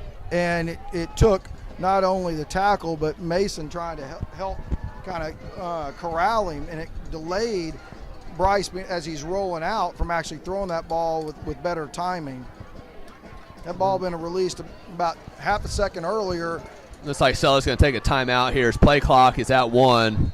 Yeah, smart play by Sella. A little late getting the play call in. They will burn one of their timeouts. Try to come up with a perfect play on 4th and 10. And you're absolutely right about the play call before being blown up by the Northwood defensive line. It was a really good play call. McKenzie was wide open. Just the pressure caused the Restovich to throw that a little bit later than he wanted to. And again, good job by McKenzie bringing it in with one hand, but a little bobble there caused it to be incomplete. And that's what the hard thing is. I mean, I like that play call because you actually are having him kind of drag across the middle, so you've got time for him to get separation. And that play requires that as you're rolling out. It just so happened that, you know, again, the same things that we've talked about, because those ends are kind of back, it's hard for the tackles to get out there and actually get them on the inside to let him roll out. And it's interesting because the Flyers don't do a lot of rolling out with the quarterback, you know, and yet they're kind of playing it this direction to make sure that they keep him inside. So here we go, big 4th and 10 for the Fire offense. Restovich back to pass, looks to his left, rolls to his right. He's pointing down the field. He's going to throw it in the end zone, and that is going to be incomplete. as he was looking for number 7, Jake Black, in the back of the end zone, and the Flyers will turn it over on downs. Ball goes over to the Falcons with 20 seconds. So the Flyers unable to get any points before halftime, and Northwood will probably be content just to run a play here and go to halftime with the lead on the road. And again, right there, Bryce again had an opportunity to try to use his feet and try to get out of bounds. He may have come very close to getting the first down with his feet and been able to get out of bounds and stop the clock. Yeah. I mean, I like the way he was trying to direct traffic with the receiver, but when he pointed, that Northwood DB turned right around and started and took off and was able to go in and make that a much harder throw. That's why I was hoping he was pointing, because he was going to run. So Cervantes in the backfield with Johnson and Sneed. They will hand it to Johnson, and Johnson will break it around the outside. And he's going to be to the 45, to the 50, to the 45, and he will be shoved out of bounds with 10 seconds left, 9 seconds left. Johnson run out of bounds by Herkey at the 41-yard line. So again, Northwood will have an opportunity to maybe try a very long field goal with the wind, or maybe take a shot at the end zone. But that's just the play you run before halftime. If you don't get anything great, you go into the locker room. If you bust it, now you get an opportunity to try to put some points on the scoreboard. Again, you cannot lose outside containment right there. That is what is killed the Flyers on a couple of long runs.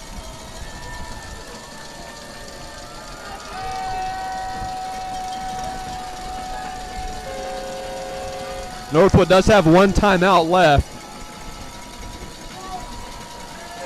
Cervantes back to pass. And he's going to probably just throw it downfield. Incomplete with 1 second to go. So Northwood will have one more play before halftime. Cervantes pass incomplete. Whew. That was a quick trigger finger by the exactly clock operator. Quick. I think that stopped before the whistle actually blew, but that's okay. Give him one more play. Yeah, when I saw the ball go through the receiver's hands, I immediately looked at the clock and was hoping that it was going to hit triple zeros. And it's like Northwood is going to take their final timeout before the half. That's their fourth, is that right, of this half? It seems like it. Not sure how that timeout happened earlier, so, you know. So here we have the same kind of dilemma. You know, what are you looking for them to do, and are you willing to put a little bit of pressure on the quarterback?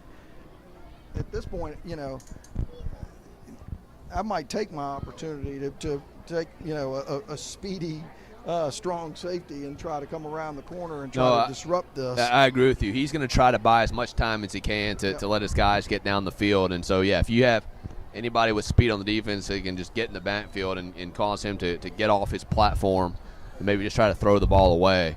Because in high school football, anything can happen on any play. Absolutely. And that would just it'd be a backbreaker for the Flyers if Northwood's able to find the end zone here with 1 second before halftime.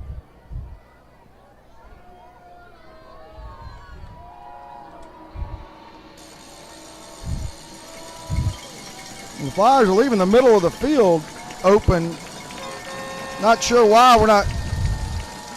Yeah, I don't like that with Johnson in the slot.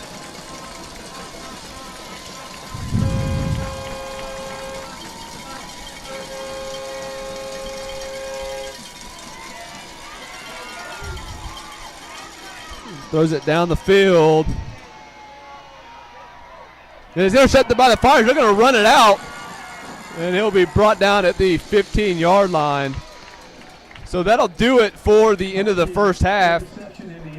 We're going to send it down to Coach Sella here shortly. He'll have an interview with John Sella. It'll be interesting to hear Coach John Sella's thoughts on how this first half has gone. And then, John, I'd like to ask you real quick before we turn over to the halftime show what type of adjustments that Flyers may want to see. So before that, though, we're going to send it down to Kyle Tanner, who's with John Sella.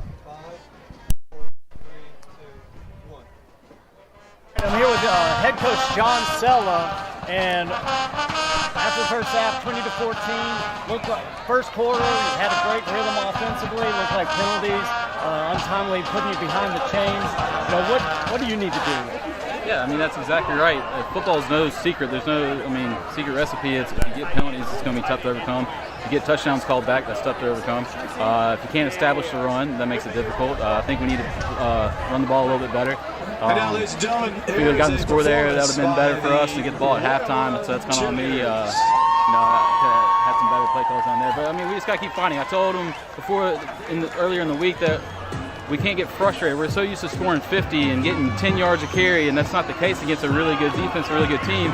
So we can't get frustrated because we're not scoring 50. It's not going to happen. All right. Thanks a lot, Coach, and good luck.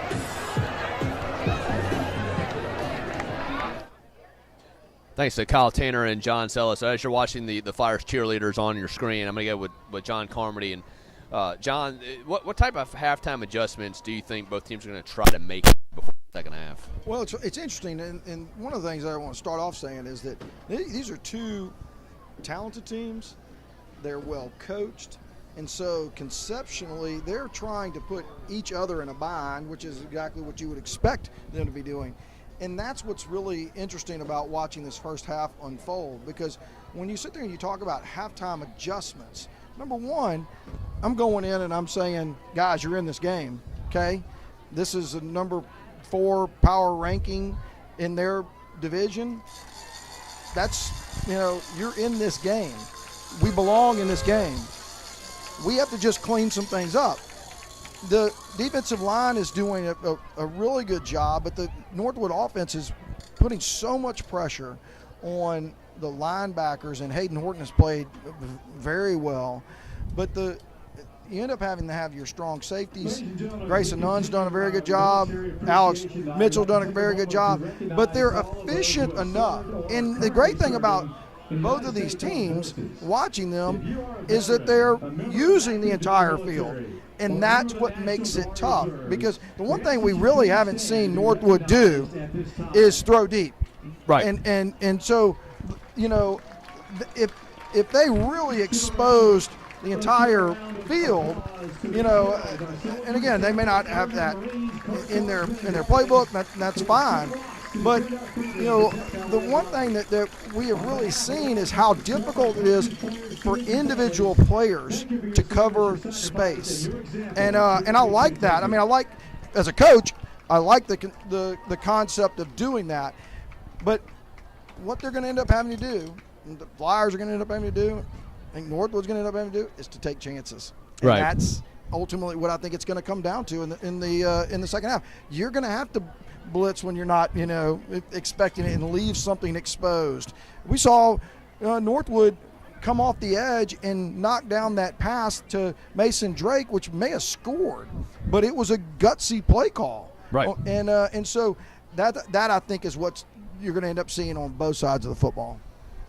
All right, we've got an exciting second half of football coming up on LCP TV. Northwood with a 20-14 lead on the Flyers. We're going to take a quick break, and we'll be back for the second half after this.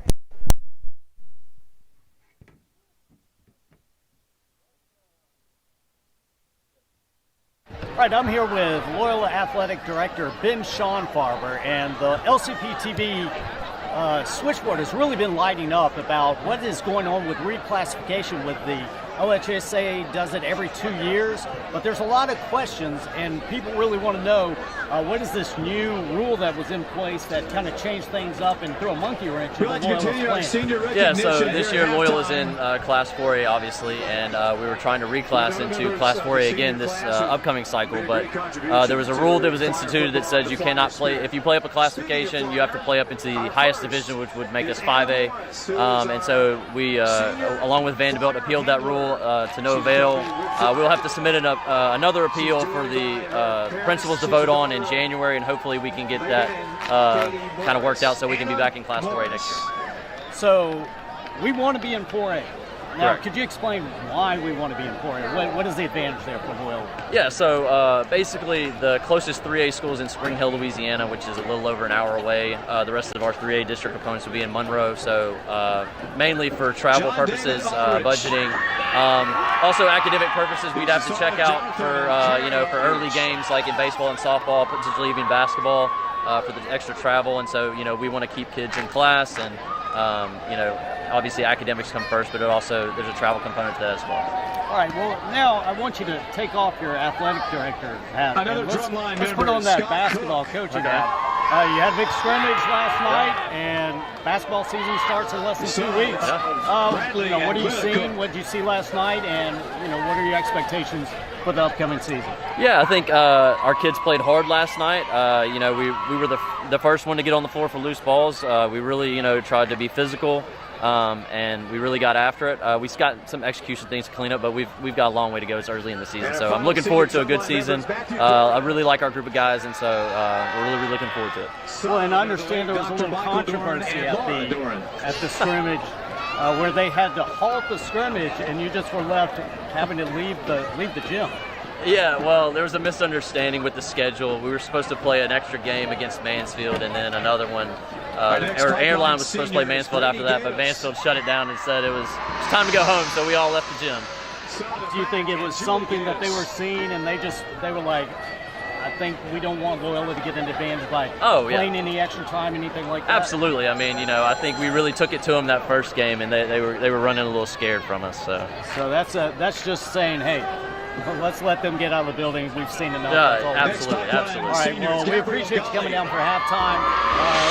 Second half, let's see if Loyola can make some adjustments, kind of clean things up, and look forward to them trying to get back in this game and take the lead.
Welcome back to LCP TV. We're moments away from the second half. Very fun halftime discussion with John up here about just kind of the importance of the Flyers offense getting the ball first to start the second half. You know, right now this drive is so significant. And you think about how the way this game played out, you thought this might be a 56-56 type of game in the first few minutes of this game. But penalties have kind of evened things out. A couple of turnovers kind of slowed things down. But Northwood has been able to take some very sustained drives. Some of it with penalties going back and forth each way. But that sustained drive left the Flyers defense on the field for a long period of time. And the offense needs to come out and show that they can still match Northwood's offense. What's important right now is, again, it is only a 6-point game. And so if the Flyers can come out here and put points on the board, that extra point is going to potentially loom large. Yeah, you mentioned that time of possession in the first half. Northwood had the ball for 23 minutes and 49 seconds, and the Flyers only had it for 14 minutes and 21 seconds. That's not surprising as we watch this unfold, but that's a big number right there. You're right. I mean, the time of possession is clearly in Northwood's favor, and you imagine it's going to stay that direction because I imagine they found success. What we talked about at halftime is, they have really found that with Loyola having 3 down linemen and basically 5 offensive linemen, they are pushing those 3 linemen. I give the Flyers defensive line a lot of credit for trying to hold their own, but it's effective enough to get 4 or 5 yards, and that moves the chains, and that's what makes the defense stay on the field longer and longer and longer. Yeah, you mentioned that Northwood rushing. Kyron Johnson carried the ball 13 times for 110 yards in the first half, average of 8.5 a carry. John Sneed, 8 carries for 61 yards, 7.6 yards a carry. And their quarterback, 2 for 8, but still 4 yards a carry. So you're right. The offensive line for Northwood is just continuing to push the Fire defensive line around. And again, we talked about it, before we broke for the halftime show. But the Flyers going to have to definitely make some adjustments on defense to make sure this game doesn't get away from them. Yeah, and I've said, in this telecast, and we started the telecast talking about how good both of these teams are. They have lived up to the billing. There is absolutely no doubt that Northwood is, primed and ready to go to the playoffs. And the Flyers are primed and ready to go to the playoff in their division as well. But this is really quality football. I think both teams have played it very smart and really trying to put pressure on the defenses on each side. And I love watching the chess match play out. Yeah, and if you gave Coach John Sella for Loyola and Coach Austin Brown for Northwood, he gave them truth serum, they would say this is the exact game that they want to be playing heading into the playoffs. That's exactly right. I agree with you wholeheartedly, Art. This is a perfect tune-up. So we're getting ready to start the second half. Flyers will receive. Number 31, Landon Levisor, is set to kick it off. And they've tried to keep it away from the dangerous Flyer, especially but Walsworth has got a seam, and he's going to take it around at midfield. And again, it's nice having Charlie McKenzie back there, returning kicks. But Ty Walworth's kind of playing kind of a rover on the Flyers kickoff return team. They kicked it right to him. That's probably the last guy that I'd probably want to kick it to. I was going to say, it tells you they weren't really watching game film from earlier in the season because, he's taken it to the house a couple times. So yeah, I mean, Walsworth's got 14 kick returns, averaging 36 yards a return, 2 touchdowns on the season.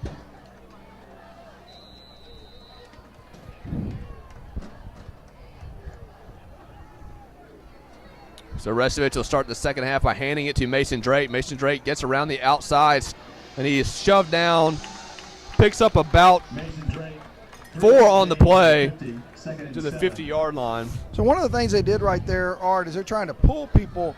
If they're going to play back off of the line of scrimmage, they're trying to get the Flyers are trying to get that extra blocker on the other side. I like the idea of that, but again, it just kind of got pushed out too wide. So 2nd and 7 after a gain of 3. Restovich over the middle of the field. He's got Walsworth. Walsworth makes a man miss, breaks a tackle, and he's going to take it to the house. 50-yard touchdown pass from Bryce Restovich to Ty Walsworth. His 13th touchdown on the season, and the Flyers an extra point away from taking the lead.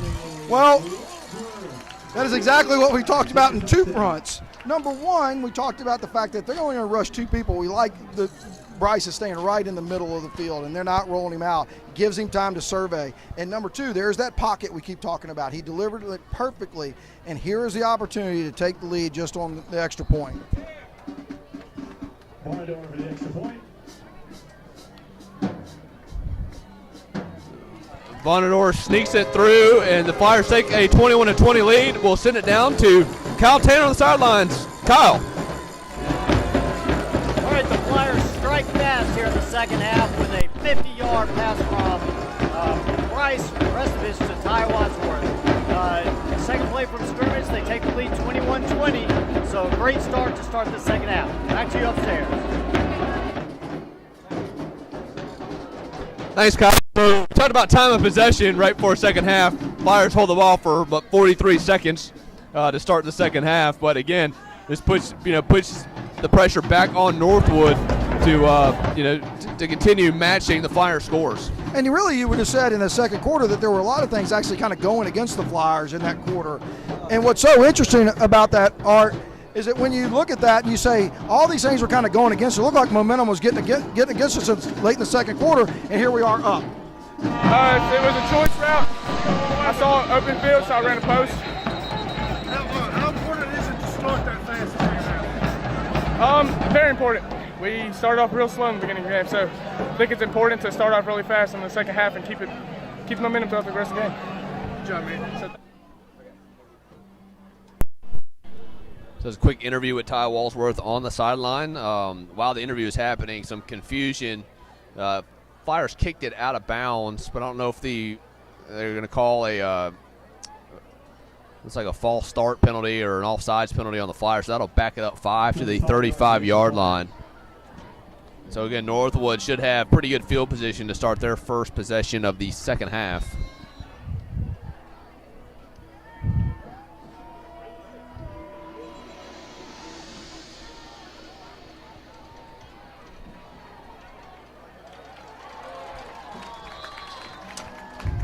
Jaden White on the return. He will take it to the 35-yard line. So actually a good job by the Fire kickoff coverage team. It was, but it was the kick. Very high. I yes. give a comment on that. Yeah. I should be letting you take that. But that kick had the timing to allow everybody to get down, and so as he was able to field the football, he had to kind of choose which direction he was going, and the defenders were there.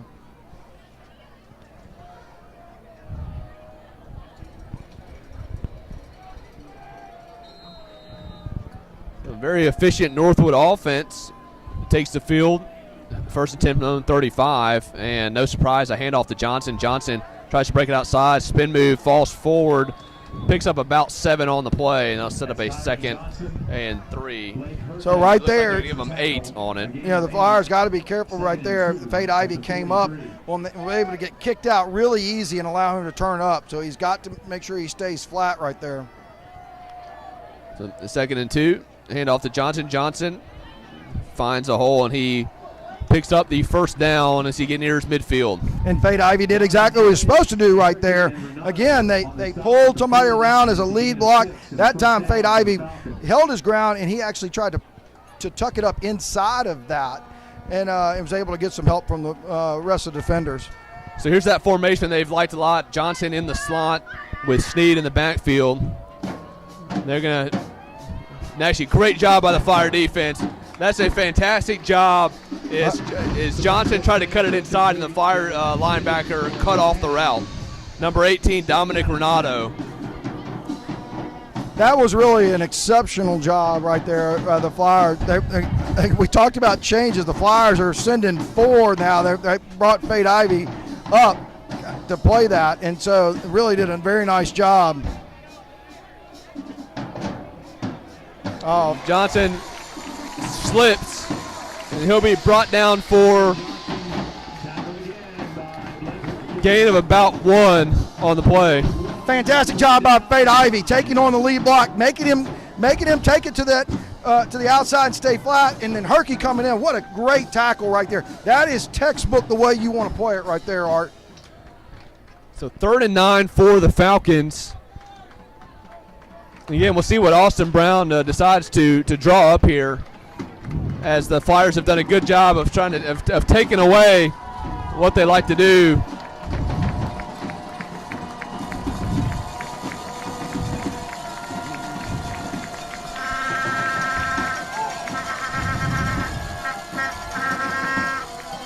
An interception by the Flyers.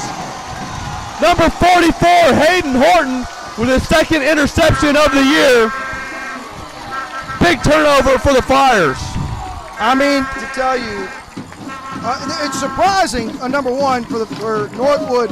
They had such success running straight up the middle, not pulling guards, coming around with tackles, everything. But here in that series, they ran into a lot of problems because they were pulling people in the first play.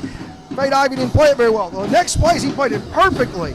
And so they leave themselves in this long situation. We didn't see that really in the first half at all because they were running straight up the gut. Really an interesting series of calls by Northwood. Yeah, pass was intended for Jeremiah Johnson.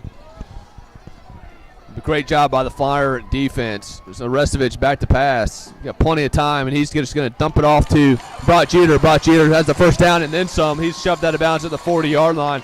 And that's what we talked about. That play is open all day for the Flyers to get an easy 12 to 15 yards. Unbelievable. I mean, that's what I say. He can stand in the pocket, stand straight up, wait for something to happen, and deliver the football. That is exactly what they need to be doing. And so, again, Northwood, they rushed 2, but they ran 2 off of the edge at the end, and the Flyers were able to pick that up. That is the key to playing this chess game. Walsworth in motion. Restovich stays in the pocket, throws it again to Brock Jeter. That play is wide open. So you can see, Art, in this thing, the Flyers, and give Sella a ton of credit, he knows that it's hard to run Mason in that defensive formation that he is. So what is open? Exactly what they're doing. I love them picking it apart like this. This is what you have to continue to do. The 1st and 10 at the Falcons' 26-yard line. They'll hand it to Mason Drake. Mason Drake up the middle, turns his legs, and he picks up about 5 down to the 20, or actually 6 down to the 20-yard line. Getting a little chippy down on the sidelines. I mean, down the middle of the field. Coach Jeter didn't like that. That definitely is somebody getting thrown to the ground at the end of the play. He is not happy about that.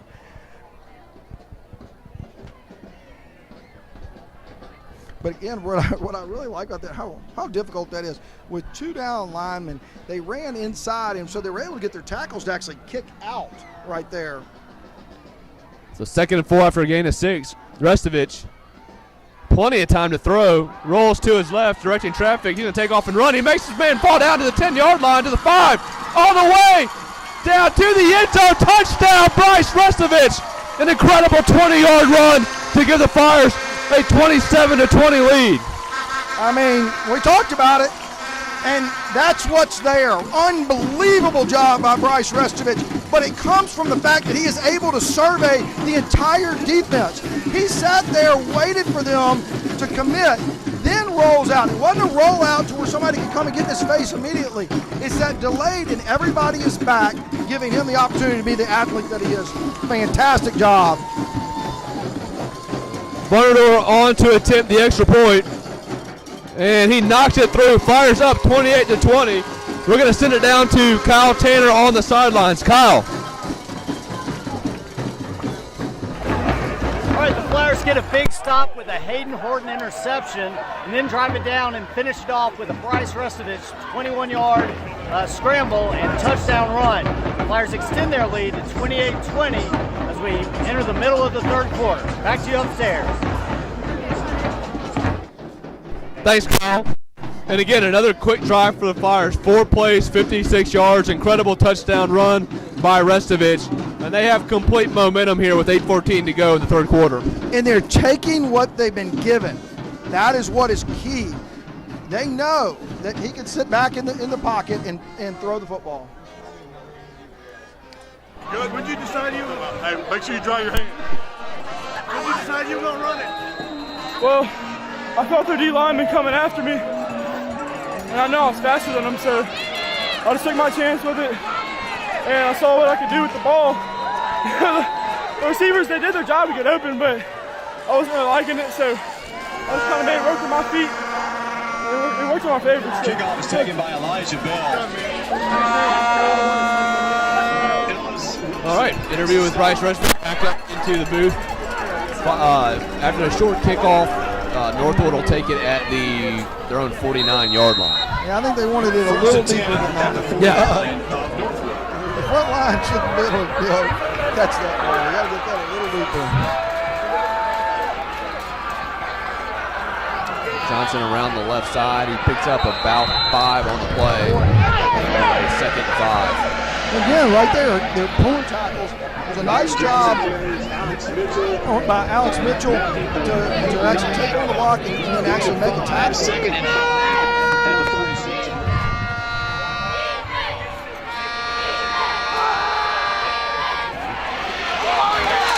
That is just a great open field tackles for the Flyers. So again, Art, that's the first time you've seen not pulling, just going straight ahead. And Dominic Renati is the one person who has to make that tackle. He did a great job, open field tackle, but that's what's been effective for Northwood. The 3rd and 4 spot for the Falcons. This Flyer crowd is on their feet, making a lot of noise.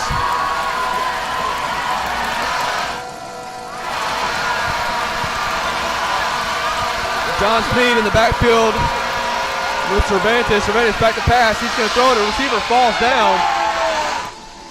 And a late flag comes in. That may be the latest flag I have ever seen thrown in a high school football game. Whew, that's again another tough one. I think Fade Ivy has a good argument there. It looked like that he was sitting in a zone. Right. And the receiver came up into the area that he is sitting at and tried to make a play off of it and fell down. That's really not it looks like, interference. And they're talking about this, and I'm wondering if they're going to talk it through and maybe see if a referee saw something differently. Because they may pick up this flag the way that they're deliberating this for a while. I mean, you're sitting in a zone. He has every right to play a ball. So that's a tough one. That one would be very hard not to pick up. Yeah, I think Coach Jeter's saying the same thing. Yeah, that makes sense right there. They're gonna. That's the right call. So that'll set up a huge 4th and 4. And you have to go for it if you're Austin Brown, the way this Flyer offense has performed tonight. Yeah, and really, again, this is incredible. The crowd noise, 4th and 3 situation, 2 great teams. What a great game to be watching. So here we go. Cervantes takes the snap. He's back to pass, cooking. He's going to throw it. Incomplete, and the Flyers will take over on downs.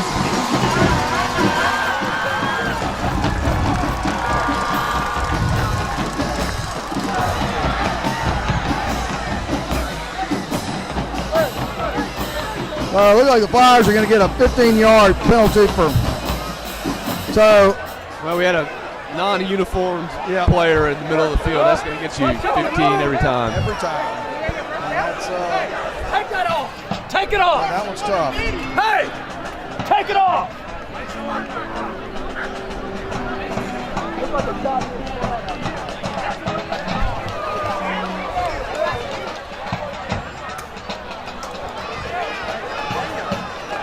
Penalties against the Flyers, unsportsmanlike conduct. So unsportsmanlike conduct penalty will back the Flyers up about their own 30-yard line. Wow. But again, 8-point lead halfway through the 3rd quarter, a chance to really blow this game open with another score. Yeah, and that 15-yard hurts. That's, like you said, you're in really good position right here where you have the football. At 15 yards may be possible.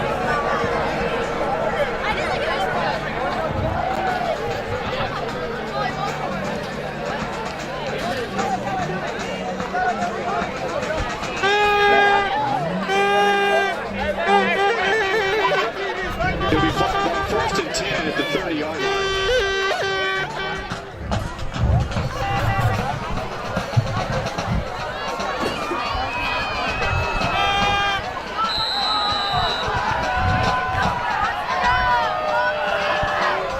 First and 10 from the 30. Restovich going to hand it to Drake. Drake up the middle. He just keeps bulldozing his way through the line for a pickup about 7. I really like that right there because, again, they're not doing the RPO the traditional way. It's running really a straighter run, so he's handing it to Mason to run straight off that, so they're getting the kickout block from the tackle, and that's really the most effective way to run against this defensive formation. Our main play-by-play guy, David Winkler, just texted saying he's enjoying the broadcast. All is coming through crystal clear. Thanks, David, for watching. 2nd and 2, high snap. Restovich, quick throw. That's going to be caught by Jake Black. And he has another first down. A flag comes in. Looks like they're going to call probably a late hit because, he was on the ground. Yep.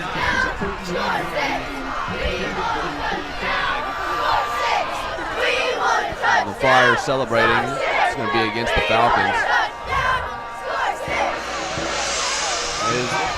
That is the call.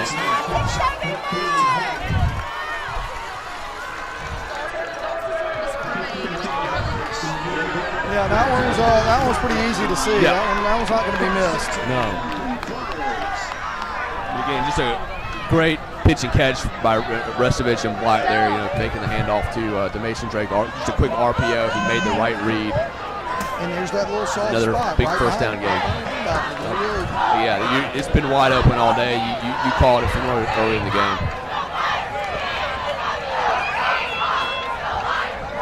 Austin Brown giving the head referee his piece of his mind.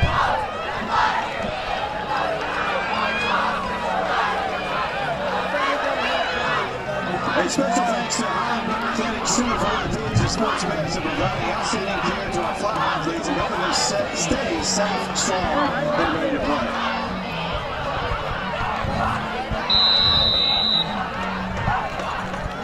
First and 10. Restovich hands to Drake. Drake, again, just doing what he does best, making guys miss at the line of scrimmage. Picks up about 8 on the play. I mean, he had to evade the blitzer, and really an amazing job of actually evading that run blitz. And again, Northwood, that makes a lot of sense. I really thought they were going to bottle him up right there. Oh, really? A gain of 7. That'll bring up 2nd and 3 for the Flyers. But again, not in a hurry. Clocking a friend at this point. 8-point lead. He's driving the ball down the field. And Northwood, not a quick strike team. Chew up as much time as you can to put things on the scoreboard.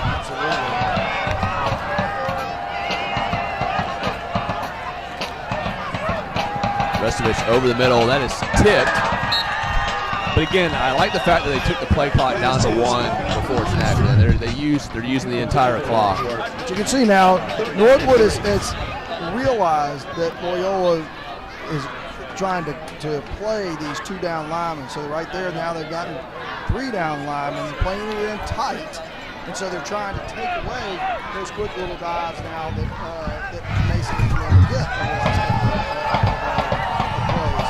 And so it makes it a little bit tougher. Your schemes have to be a little bit different here.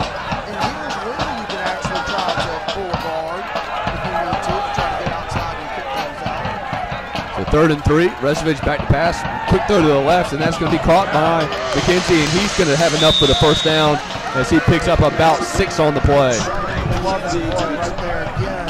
It is just keeping Northwood off balance. It's another little quick hitter.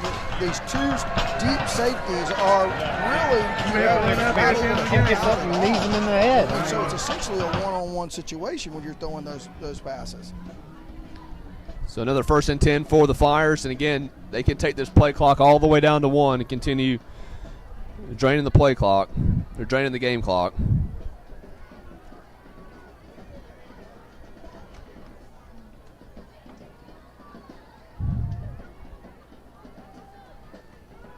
Restovich in the backfield. He's going to be brought down. Let's say his knee was down on the play, so another big loss. Loss of about, it's like 12 on the play. And that's the hard one right there. Again, but before you only had 2 down linemen, now you have 3 down linemen, and so you've got to make sure that you're paying attention to whose responsibility it is. So 2nd and 22. And they will hand it to Mason Drake. Mason Drake up the middle. It's a good tackle by number 26, Jeremiah Townsell. As he was about to pick up some extra yardage if he broke that one. So that'll be 3rd down. Restovich going fast, trying to catch Northwood sleeping. He's going to throw it down the sidelines. That's going to be knocked away. Good pass break up by number 14, Duntavius Young. That'll set up 4th down, but multiple flags on the play. So I'm not sure. We'll just see if the Flyers had an illegal formation there. What they tried to do right there is they brought Charlie McKenzie off the field and kind of cheated Mason like he was coming out of the game, and then Tyler Moore was going to play the halfback. Oh, it's a holding penalty. But he really liked the play because Mason ended up coming out here and actually being the wide receiver, so they were trying to catch him off guard. So decision time for Northwood, it was 3rd and 15. Penalty will obviously make it a 3rd and 25 situation, but with this Flyer offense, do you back them up or you decline the penalty and make it 4th and 15? Yeah, I would decline it. I would. This really put the Flyers in a tough position here, because again, you're at the 26-yard line. Yeah, we're talking about a 43-yard field goal. 43-yard field goal. You know, I think that's right where Cooper has the ability, but again, do you want to put him in that position right now? Yeah. And again, with this Flyer offense, 15 yards is no problem. And again, the play that we've talked about, they continue to run. I'll be curious if Sella goes to the well here again and try to pick up that 12 to 15-yard area, that soft spot in the Northwood defense. But you can see, they were counting on those 2 defensive linemen being in tight. Now you've got 3, and they're playing it out wide. So your offensive line has to be paying attention on what their assignments are again. So 4th and 15, Restovich is going to roll to the right, little screen pass out to Mason Drake. Mason Drake's got it, and he is not going to pick up. Maybe picks up 2-3 yards. So good job by the Northwood defense there to keep it a 1-score game with 3:13 to go in the 3rd quarter. Again, nothing wrong with that call. Safe call. Fine. A couple more yards that making Northwood work. I like the drive. What the Flyers have to do is realize that Northwood is playing it differently now, and you got to get your assignments down. And again, I said before, I think that they can run between the tackles if you've got your assignments down again. So the Falcons will take over at their own 22-yard line after the turnover on downs by the Flyers. Cervantes is going to dump it off to Johnson. Johnson around the left side, and he just goes out of bounds, gain of about 3. Johnson on the run. What an outstanding effort by Hayden Horton right there, by Alex Mitchell standing his ground and making him go flat, and then Herky able to get him out of bounds. Nice job by all 3 of them. So gain of 3, 2nd and 7 for the Falcons. Hand off to Johnson. Johnson gets to the middle. Great job by Hayden Horton again. That's not just Hayden Horton. Hayden Knight. That defensive tackle position, and then you have Cooper Hurd at the end. They have done an outstanding job Lofton, those three of them taking on that Northwood line, it's really been an outstanding job by the defensive line. The Flyers crowd getting loud here on 3rd and 4. Snead's going to get it. He's going to continue pushing. I don't know if they're going to give him the – it looks like they're giving him forward progress on the top of the field. Progress? My goodness. No, the other officials got it marked at about the 32. That's short. I don't know. Man, my goodness. I'm with you on that. I didn't see him get that, but I saw the official at the top of the screen basically give him a little bit more forward progress than I think he got to get the first down. Oh, man, what an outstanding job by Hayden Horton to stand him up, though. Cervantes going to keep it himself this time. He breaks through the field. He's crossed the 45 to the 50 to the 40. He's going to go out of bounds at the 35-yard line. Yep. So again, that's the first time they've done that tonight, and I agree with you. That's a smart play. They've been handing it off to John Snead every time, and the Flyer defense keyed on that, allowing him to break through the hole for a big first down gain. Absolutely. You could see that coming right there. So Falcons in Flyer territory at the Flyer 36-yard line. Snead will take this one, bulldoze it through the middle, spin move down to the 20, down to the 15, still on his feet, still turning his leg to the 10, to the 5, all the way down to the 5-yard line. That's one of the more impressive high school runs you will see. Yeah, and that's what I say. He stayed inside right there. Hayden was coming and trying to flow, but once he got inside of Hayden, he was able to really get upfield with some power. And they'll hand it to Snead again. Snead turning his legs. He will fall into the end zone. No signal yet. Looks like he got in. They're going to give it to him. So Northwood, very impressive drive. A little bit aided by some referee spots, in my opinion, but they have cut the score to 28-26. And it looks like they will go for 2 to try to tie it up. Yep. I mean, obviously it's the right call to go for 2 in this situation. The Flyers have not really been able to stop them up the middle. It would be shocking to see anything other than that, but you're not going to see that. They're in the So interesting formation here. Cervantes under center. Going to hand it to, and this is going to be a penalty. Looks to be a false start against the Falcons. So that'll make things interesting on the playbook. Looks like they are now going to attempt the extra point as they're going to bring in number 45, Alexander Williams, to attempt a 25-yard extra point. So, really Northwood got bailed out by the false start. That really was played well by the Flyers. It was. And they went into a power eye, and, the Flyers were waiting and ready for it.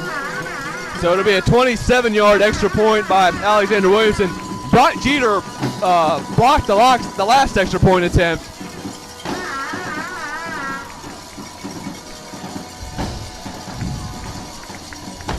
Good snap, good hold. He knocks it right through. And again, Jeter got close, but Alexander Williams knocks it through. So still the blocked extra point looming large right now with a minute 33 to go in the third quarter as the Flyers have a 1-point lead.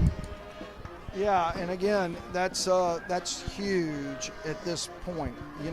Even though they went down the field, you have not given up the lead, and you're not even tied. So the Flyers, just got to take a deep breath, get the defense a little bit of a rest. Northwood just does such an incredible job of beating you down. Their offensive line is very strong, and their running backs are very strong. And so, it's a very effective formula.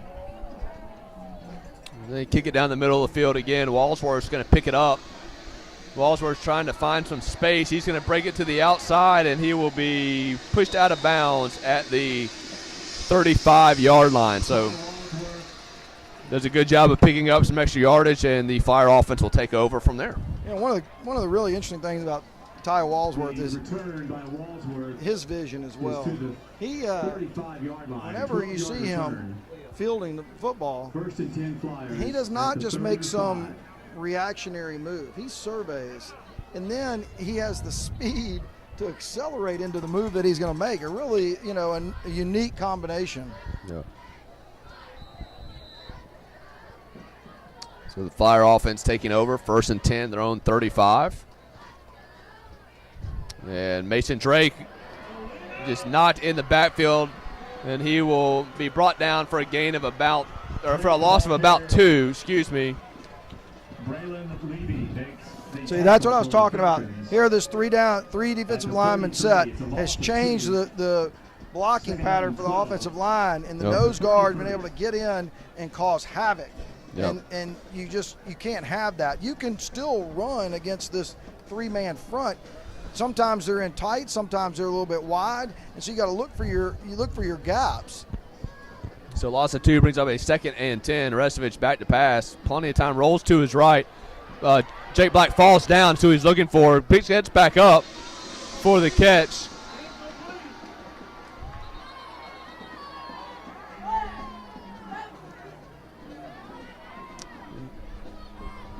So they're saying that is a incomplete pass. But I will say this, a good job by Jake Black. He fell down on the play, was able to get back up and had a chance to haul in the reception. So again, that incomplete pass sets up a 3rd and 12. So this is a big play for Northwood. The Flyers are having a very hard time with the speed of the Northwood defensive alignment now, defensive front, and they're slipping in and really changing the timing of the plays. Yeah, Devin McKenna, Braylon Levy, and Devin Brooks for Northwood are doing a fantastic job. So Flyers for the quad set at the top of the screen. Restovich is going to throw it down the field, and that's going to pick up a 1st down. A great catch by Charlie McKenzie as they pick up 13 yards on an important 3rd and 12 to move the chains. Now, I'm kind of surprised again that Northwood went back to that alignment to allow kind of essentially the two coming up the middle, so they allow Bryce to kind of stay in the pocket again where they've been getting hurt. So Mason Drake around the left side. He'll be dragged down by his jersey for no gain, and that should be the last play of the 3rd quarter. I have nothing bad to say about that play right there. I like the call. Really an outstanding athletic play by the Northwood defender, because the Flyers, had he not made that tackle by the shirt, then they had a real chance to get outside. So it looks like we're going to send it down to Kyle Tanner and a quarter report.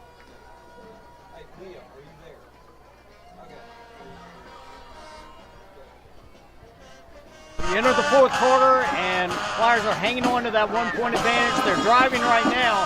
It looks like that blocked extra point early in the 1st half could be the difference.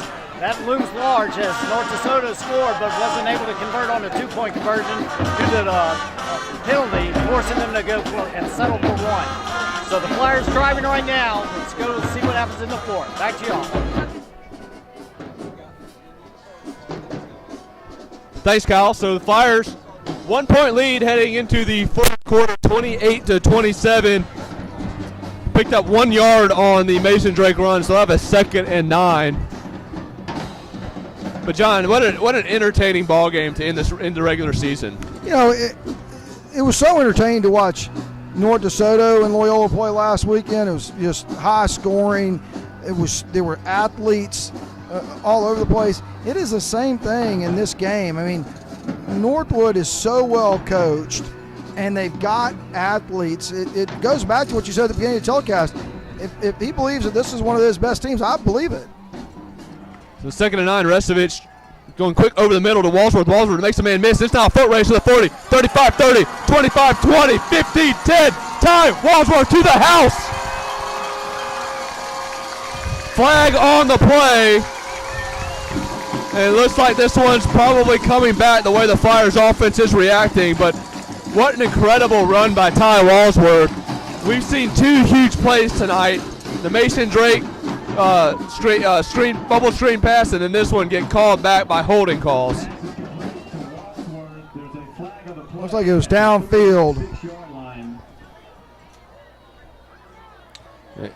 That's a 17-yard completion.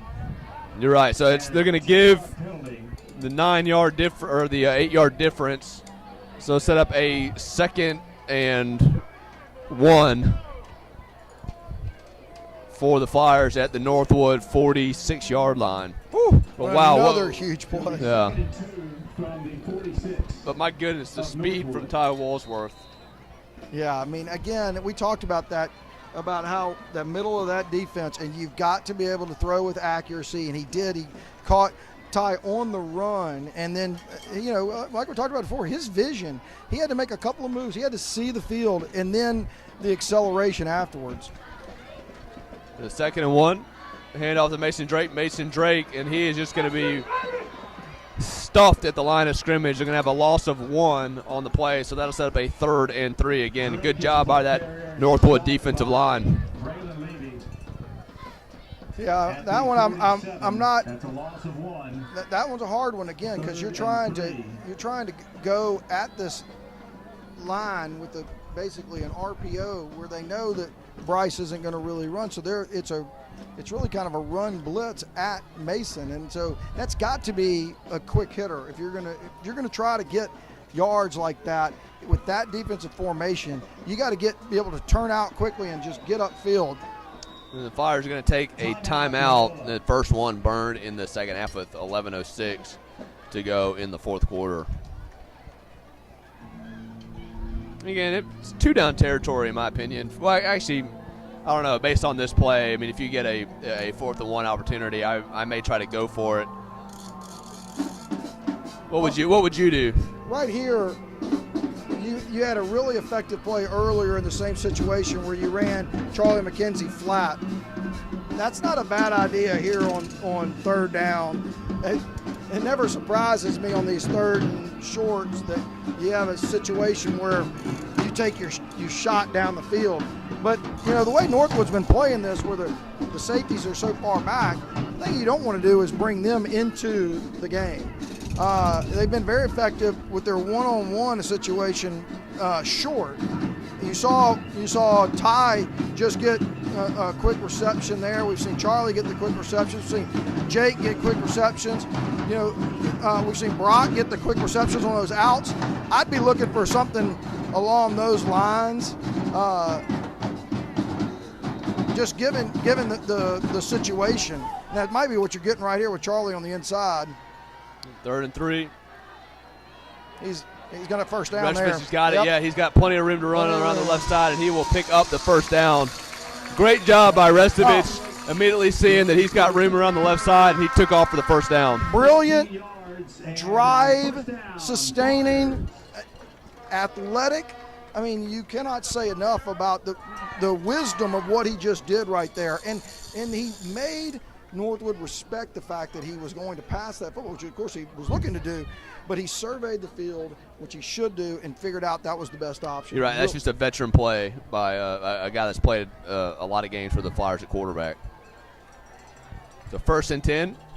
Restovich rolls out to his right side, being chased by Levy, gets away, and wisely decides to just get it out of bounds. And that was a very smart play, heads-up play by Restovich, not try to force anything with a 1-point lead. So, again, that's 5 yards. Very effective. And the thing I like about him, again, I'm not liking the fact that the defensive line for Northwood is able to get into the backfield. That 3-down lineman has worked very well for Northwood. It has changed things in the complexity of the blocking scheme. You can see that the Flyers don't have it down yet. That's something they absolutely need to be working on. So gain of 7 by Restovich brings up a 2nd and 3. And again, the clock is the Flyers' friend here.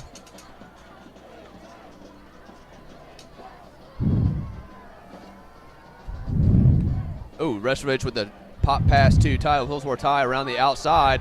And he is going to be brought down. Penalty flag on the play as well. Not quite sure what the thought was there on that play, if he was trying to wait for the line to set something up for him to cut back. Yeah, that play Northwood snuffed out very quickly. They were not fake. In that play, it looks like it might be a pitch to Mason. I think that had a better chance running the play as a fake and pitching it to Mason, because Northwood was not faked out by that at all. So that'll be a holding call against the Flyers, and that'll back them up 10. So that'll set up a 2nd and 13. Yeah, there's been a lot of penalties on the Flyers. Again, you love effort type plays, but these things can be drive killing as well. 10-yard penalty for holding will bring up 2nd and 13 at the 36.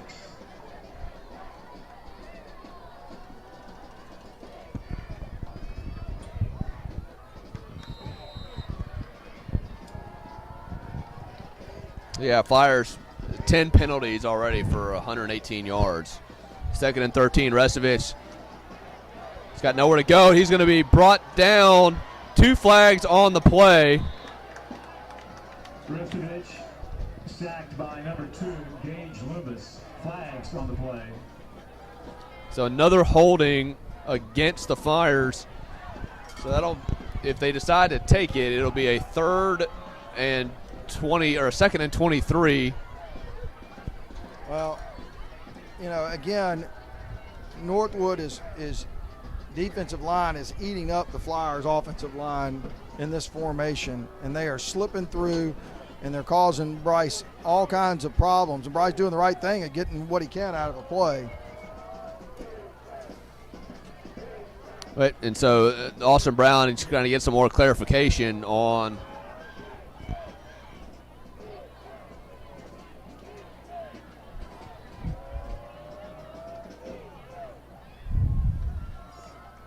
and I'm assuming Austin Brown wants to know where the spot was where Resevich was brought down to make his before he makes his decision. I imagine he'd probably take the sack and take the play. Yeah, and again, and at this point, I don't know if the officials know where that spot is. I think that's the problem.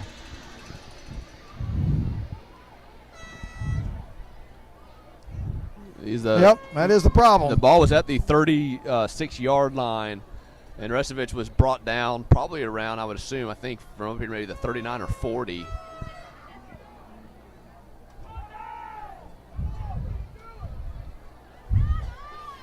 Yeah, I would be frustrated too if I didn't know what my options were.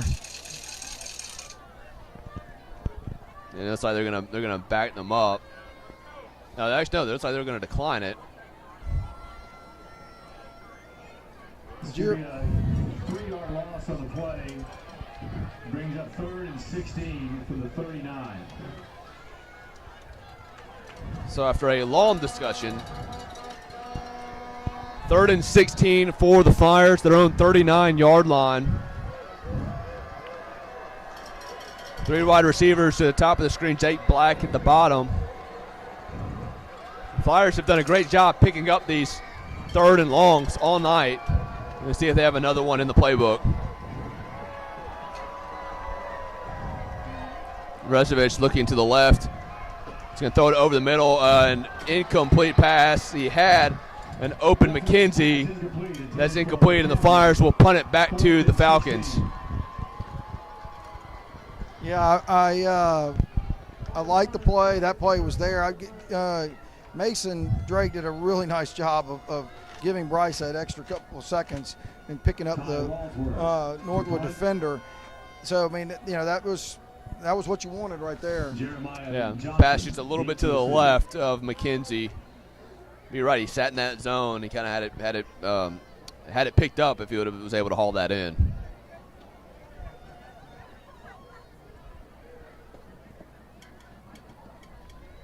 Good snap. Walsworth gets it away. That is going to drop at the and it'll go in the end zone for a touchback. So again, here we go. Still plenty of time to go in the game. 9:57 in the 4th quarter, but Northwood, they're facing a situation early in the 2nd half where Loyola really could have, taken a commanding lead, and they've clawed their way back, only being down 1 with the ball. Yeah, I mean, it has truly been this momentum swing. You feel like Northwood's they put together a drive last time. You feel like, they've got some momentum. We know what's been successful for them and what hasn't been successful for them. I'd be shocked if they didn't stay with what's been successful. Yeah, both Johnson and Snead are over 100 yards rushing. They'll hand it to Johnson. Johnson cuts to the middle, and he picks up 9, almost 10 on the play. They'll give him the 10 yards, and that'll be enough for the first down. Yeah, Johnson 20 carries for 137 yards, and John Snead 11 carries for 103 yards. Snead back in the backfield, Johnson out wide. So this is the formation they've loved all night. Snead will keep it himself, keeps feet moving, bulldozing his way through to midfield. He picks up almost 20 on the play. And again, he's averaging over 9 yards a carry. Yeah, I mean, and that's where I would be going as well. I mean, there wouldn't be any change in my game plan. Snead again through the middle, picks up about 7 on the play. I mean, it is a war in the middle there. I mean, my goodness, the Northwood offensive line and the Loyola defensive front are just in a battle. Correction, gain of 7. 2nd and 3. That's when they talk, Art, and they say it's a man's game. And that is a man's game going on between. It is. This has been a tough physical game.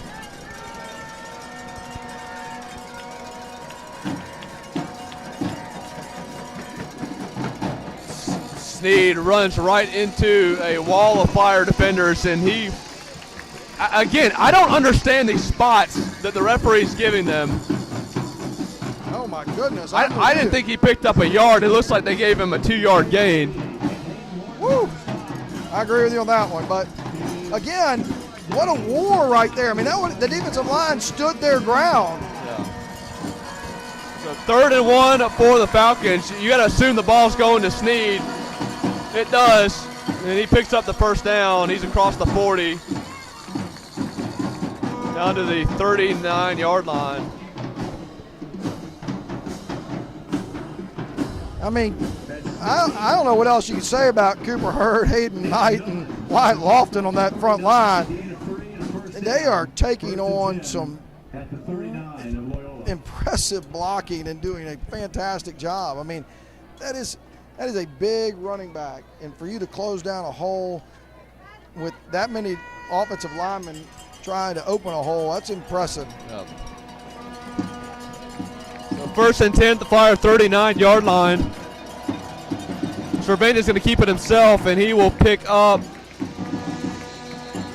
about 4. Penalty flag on the play.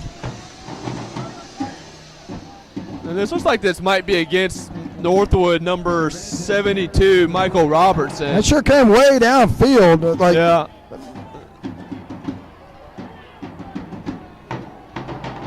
I don't know. Maybe it might be. They're going to face mask against the Fire. So again, another huge play right there. You mentioned that earlier. I mean, the Fire's in the penalties tonight.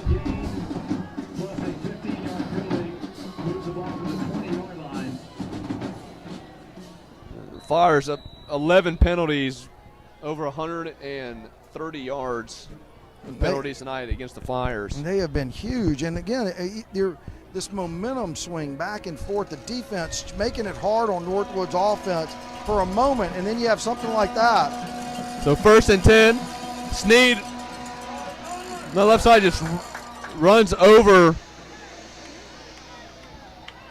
Snead is the ball carrier. Dominic Renato.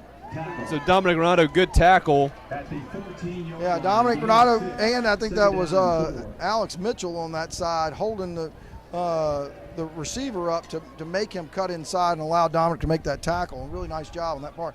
You know, that's the thing is that, you know, if I'm Northwood, I'm not changing what I'm doing. I've got a big running back that's plowing through. Yeah. You know.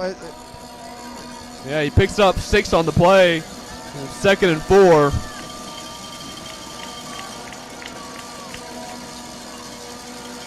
Snead again. But again, that's one of those things where you may have to take your opportunity to kind of run blitz off the edge and give up that trips or have somebody right there when on the exchange. Yeah. That's going to set up a 1st and goal for the Falcons as we go under 6 minutes here in the fourth quarter. And again, it has been all John Snead on this drive, the senior running back, 5'10", 200 pounds. It's just been continuing to run up the middle on this Flyer defense. And that is 200 pounds of muscle. He is really a workhorse.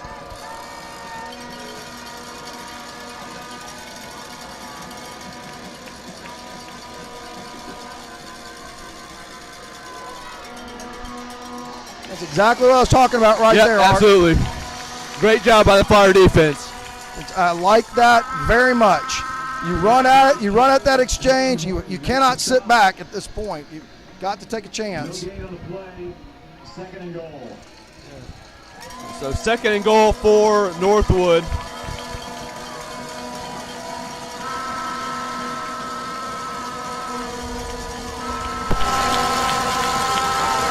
Flyer crowd making a lot of noise.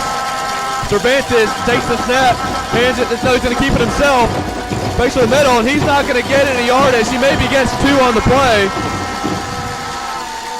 Really, again, a nice job to make him cut inside. And again, the defensive front to just close things down. So again, we're at 4 minutes and 45 seconds, Art. Northwood's in no hurry either. This is 4 down territory. They're not looking to not do anything other than score here. Yeah. I don't know, they have a good kicker, so they may want to try to take the lead. But this is a huge play for the Flyer defense, because I agree with you. If they get anywhere near the goal line, they're probably going to go for it. Yep. Johnson now in the backfield. Johnson's going to take it, and he's going to be stuffed for no gain. So decision time for Austin Brown. And again, there was that run blitz off the edge that disrupted things and allowed them to actually go inside. So this is an interesting call here. Now that you didn't get down to the 2 or the 3. Yeah, the Northwood coaches are talking about it on the sidelines. I would run the clock down to 0 and kick my field goal. Yeah.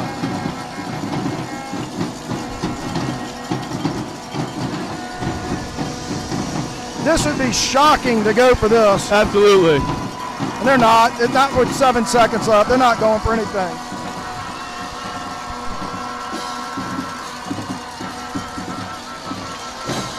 So Northwood will take their 2nd timeout, and what a tremendous job by the Flyer defense. Northwood ran up and down the field on them on that drive, but when it came time for the 1st and goal situation at the 9, Northwood's only able to get 3 yards. That's what I'm saying. It's been really an interesting game to see the slight momentum. And every time you think that the momentum's going to push out a little bit further to one team, it starts to swing back just a little bit. Really been a fascinating game in that regard. But this is, field goal kick, 3 minutes and 30 seconds left in the game. We've seen a number of big plays in this. Hey, kill him in, kill him 3. 1, 2, 3, kill. There we go. They're going to see what they decide to do. They're going to send out Alexander Williams, senior place kicker. He'll put it down at the 23-yard line. The 13-yard line. So a 23-yard field goal. Brock Jeter's blocked 1 extra point. Been close on a few others. Good snap, good hold, and it is no good! Wide right, he missed it! And Northwood comes away with 0 points on the drive. Flyers take over at their own 6-yard line with 3:26 to go in the fourth quarter. I can't even tell you. We just talked about the series of things that had to happen. Run blitzing off the edge to stop what was going on. And all of those things happened. And again, we just talked about that momentum swing. This game is not near over. But right there, Northwood had all the momentum to finally take the lead, and the missed field goal is instant into that momentum of Loyola's direction. They've got 3.5 minutes that they have got to kill the clock, and Loyola's offense has never been set up. No, and I'm forgetting high school football, missed field goals. Came in there, put a lot of pressure on me. They drove the field, but we didn't stop one bit. We know our guys and we know what they can do. Mason Drake picks up about 2 yards on the play.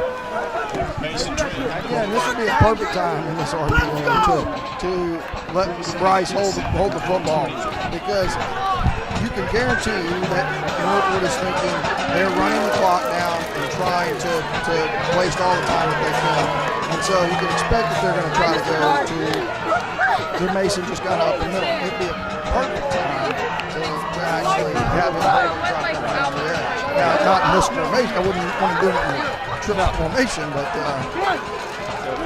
Restovich back to pass. He's going to throw it to the sideline. He's going to pick it up. He will pick up the first. No, he was going to be brought out of bounds right at the marker. I believe that's you look like he was at the 30. Yeah. Woo! My goodness. Again, these spots. I think Sella's like, where's my spot? Sella is absolutely right. Sella is like, absolutely right. Oh my goodness. Oh my goodness. Jason Foster. Yes, they have to be talking about that. Yeah. Press box. Jason Foster. I mean, it's. Oh my goodness.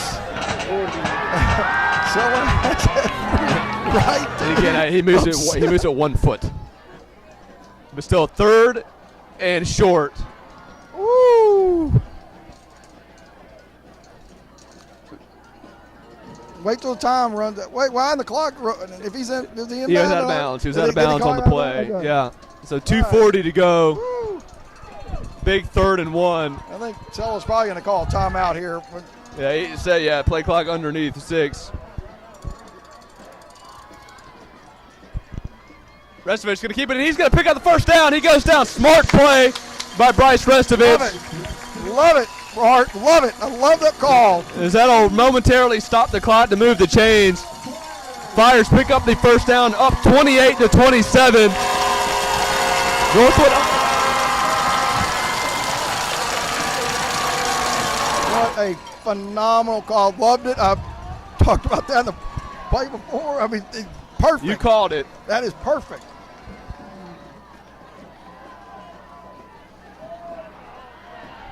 So Restovich rightfully taking the play clock. I wouldn't snap it until there's 1 second on this play clock.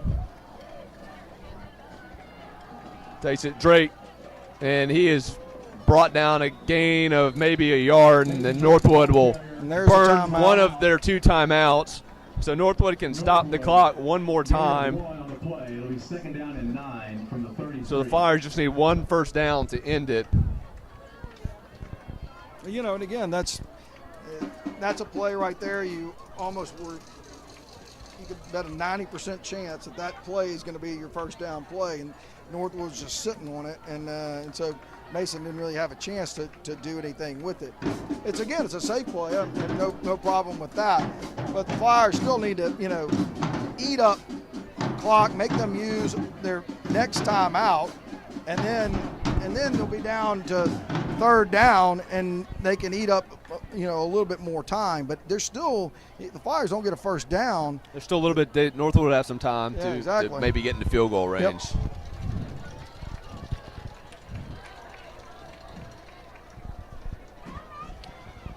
So gain of 1, 2nd and 9 for the Flyers, up by 1 with 1:55 to go. They hand it off to Mason Drake. Mason Drake is going to be brought down. Gain of about 2. Austin Brown will take his last time out, and that'll stop the clock with 1:48 seconds to go. He gains 3. So Northwood can't stop the clock. Do you throw the ball on 3rd down here? It is not the wrong thing to consider doing something really short, allowing an opportunity for one of your receivers to wiggle around and potentially get a first down. Right now, yes, I'd be running a short pass play to try to give somebody, one of them, just a little bit of wiggle room, and once you do that, the game's over. And so running the football right here is only going to get you down to about a minute and 20 seconds when you get down to having to punt the ball on 4th down. Not even down. No, if you run a play here, the play clock will start at 40 when it's down. So you can take it under a minute, call a timeout. But you're right, you would punt it back to Northwood, and they would have 50 or so seconds, no timeouts, to try to get in field goal range. So I kind of agree with you here. You've got one of the best quarterbacks in North Louisiana in Bryce Restovich. I keep it in his hands, and I try to pick up a quick 7 here. Immediately go down. I wouldn't be surprised if it's over here on the right-hand side, a little quick out. Nope. They're going to roll left. Roll. He's going to keep it himself, and he's going to pick up the first down, and he's going to do it. Restovich still going. The 40, 35, 30, 25, 20. And he goes out of bounds at the 15-yard line, and that will do it. Bryce Restovich with the biggest rushing play of his career.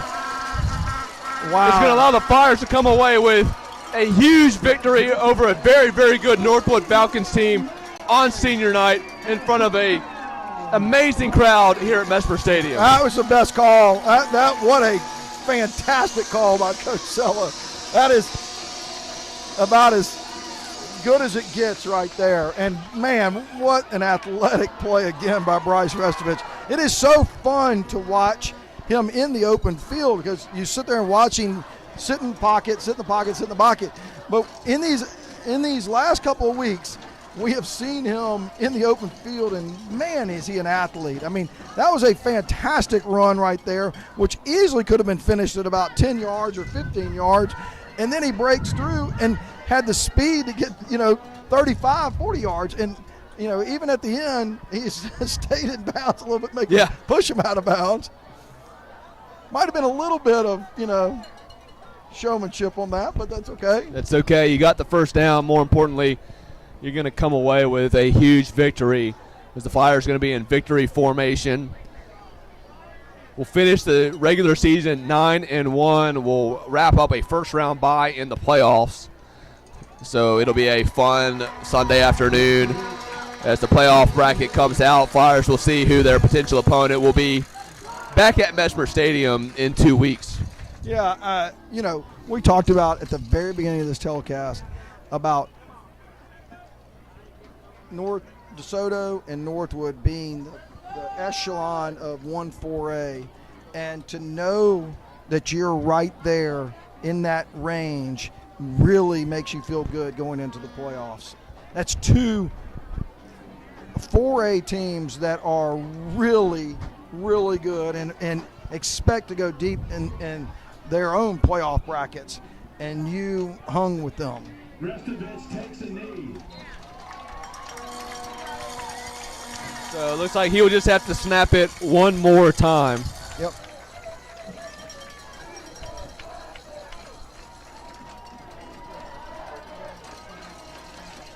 Really, this game had lived up to its billing. Wow. I mean, what a game. If you want to appreciate what high school sports are all about, this is the game to watch.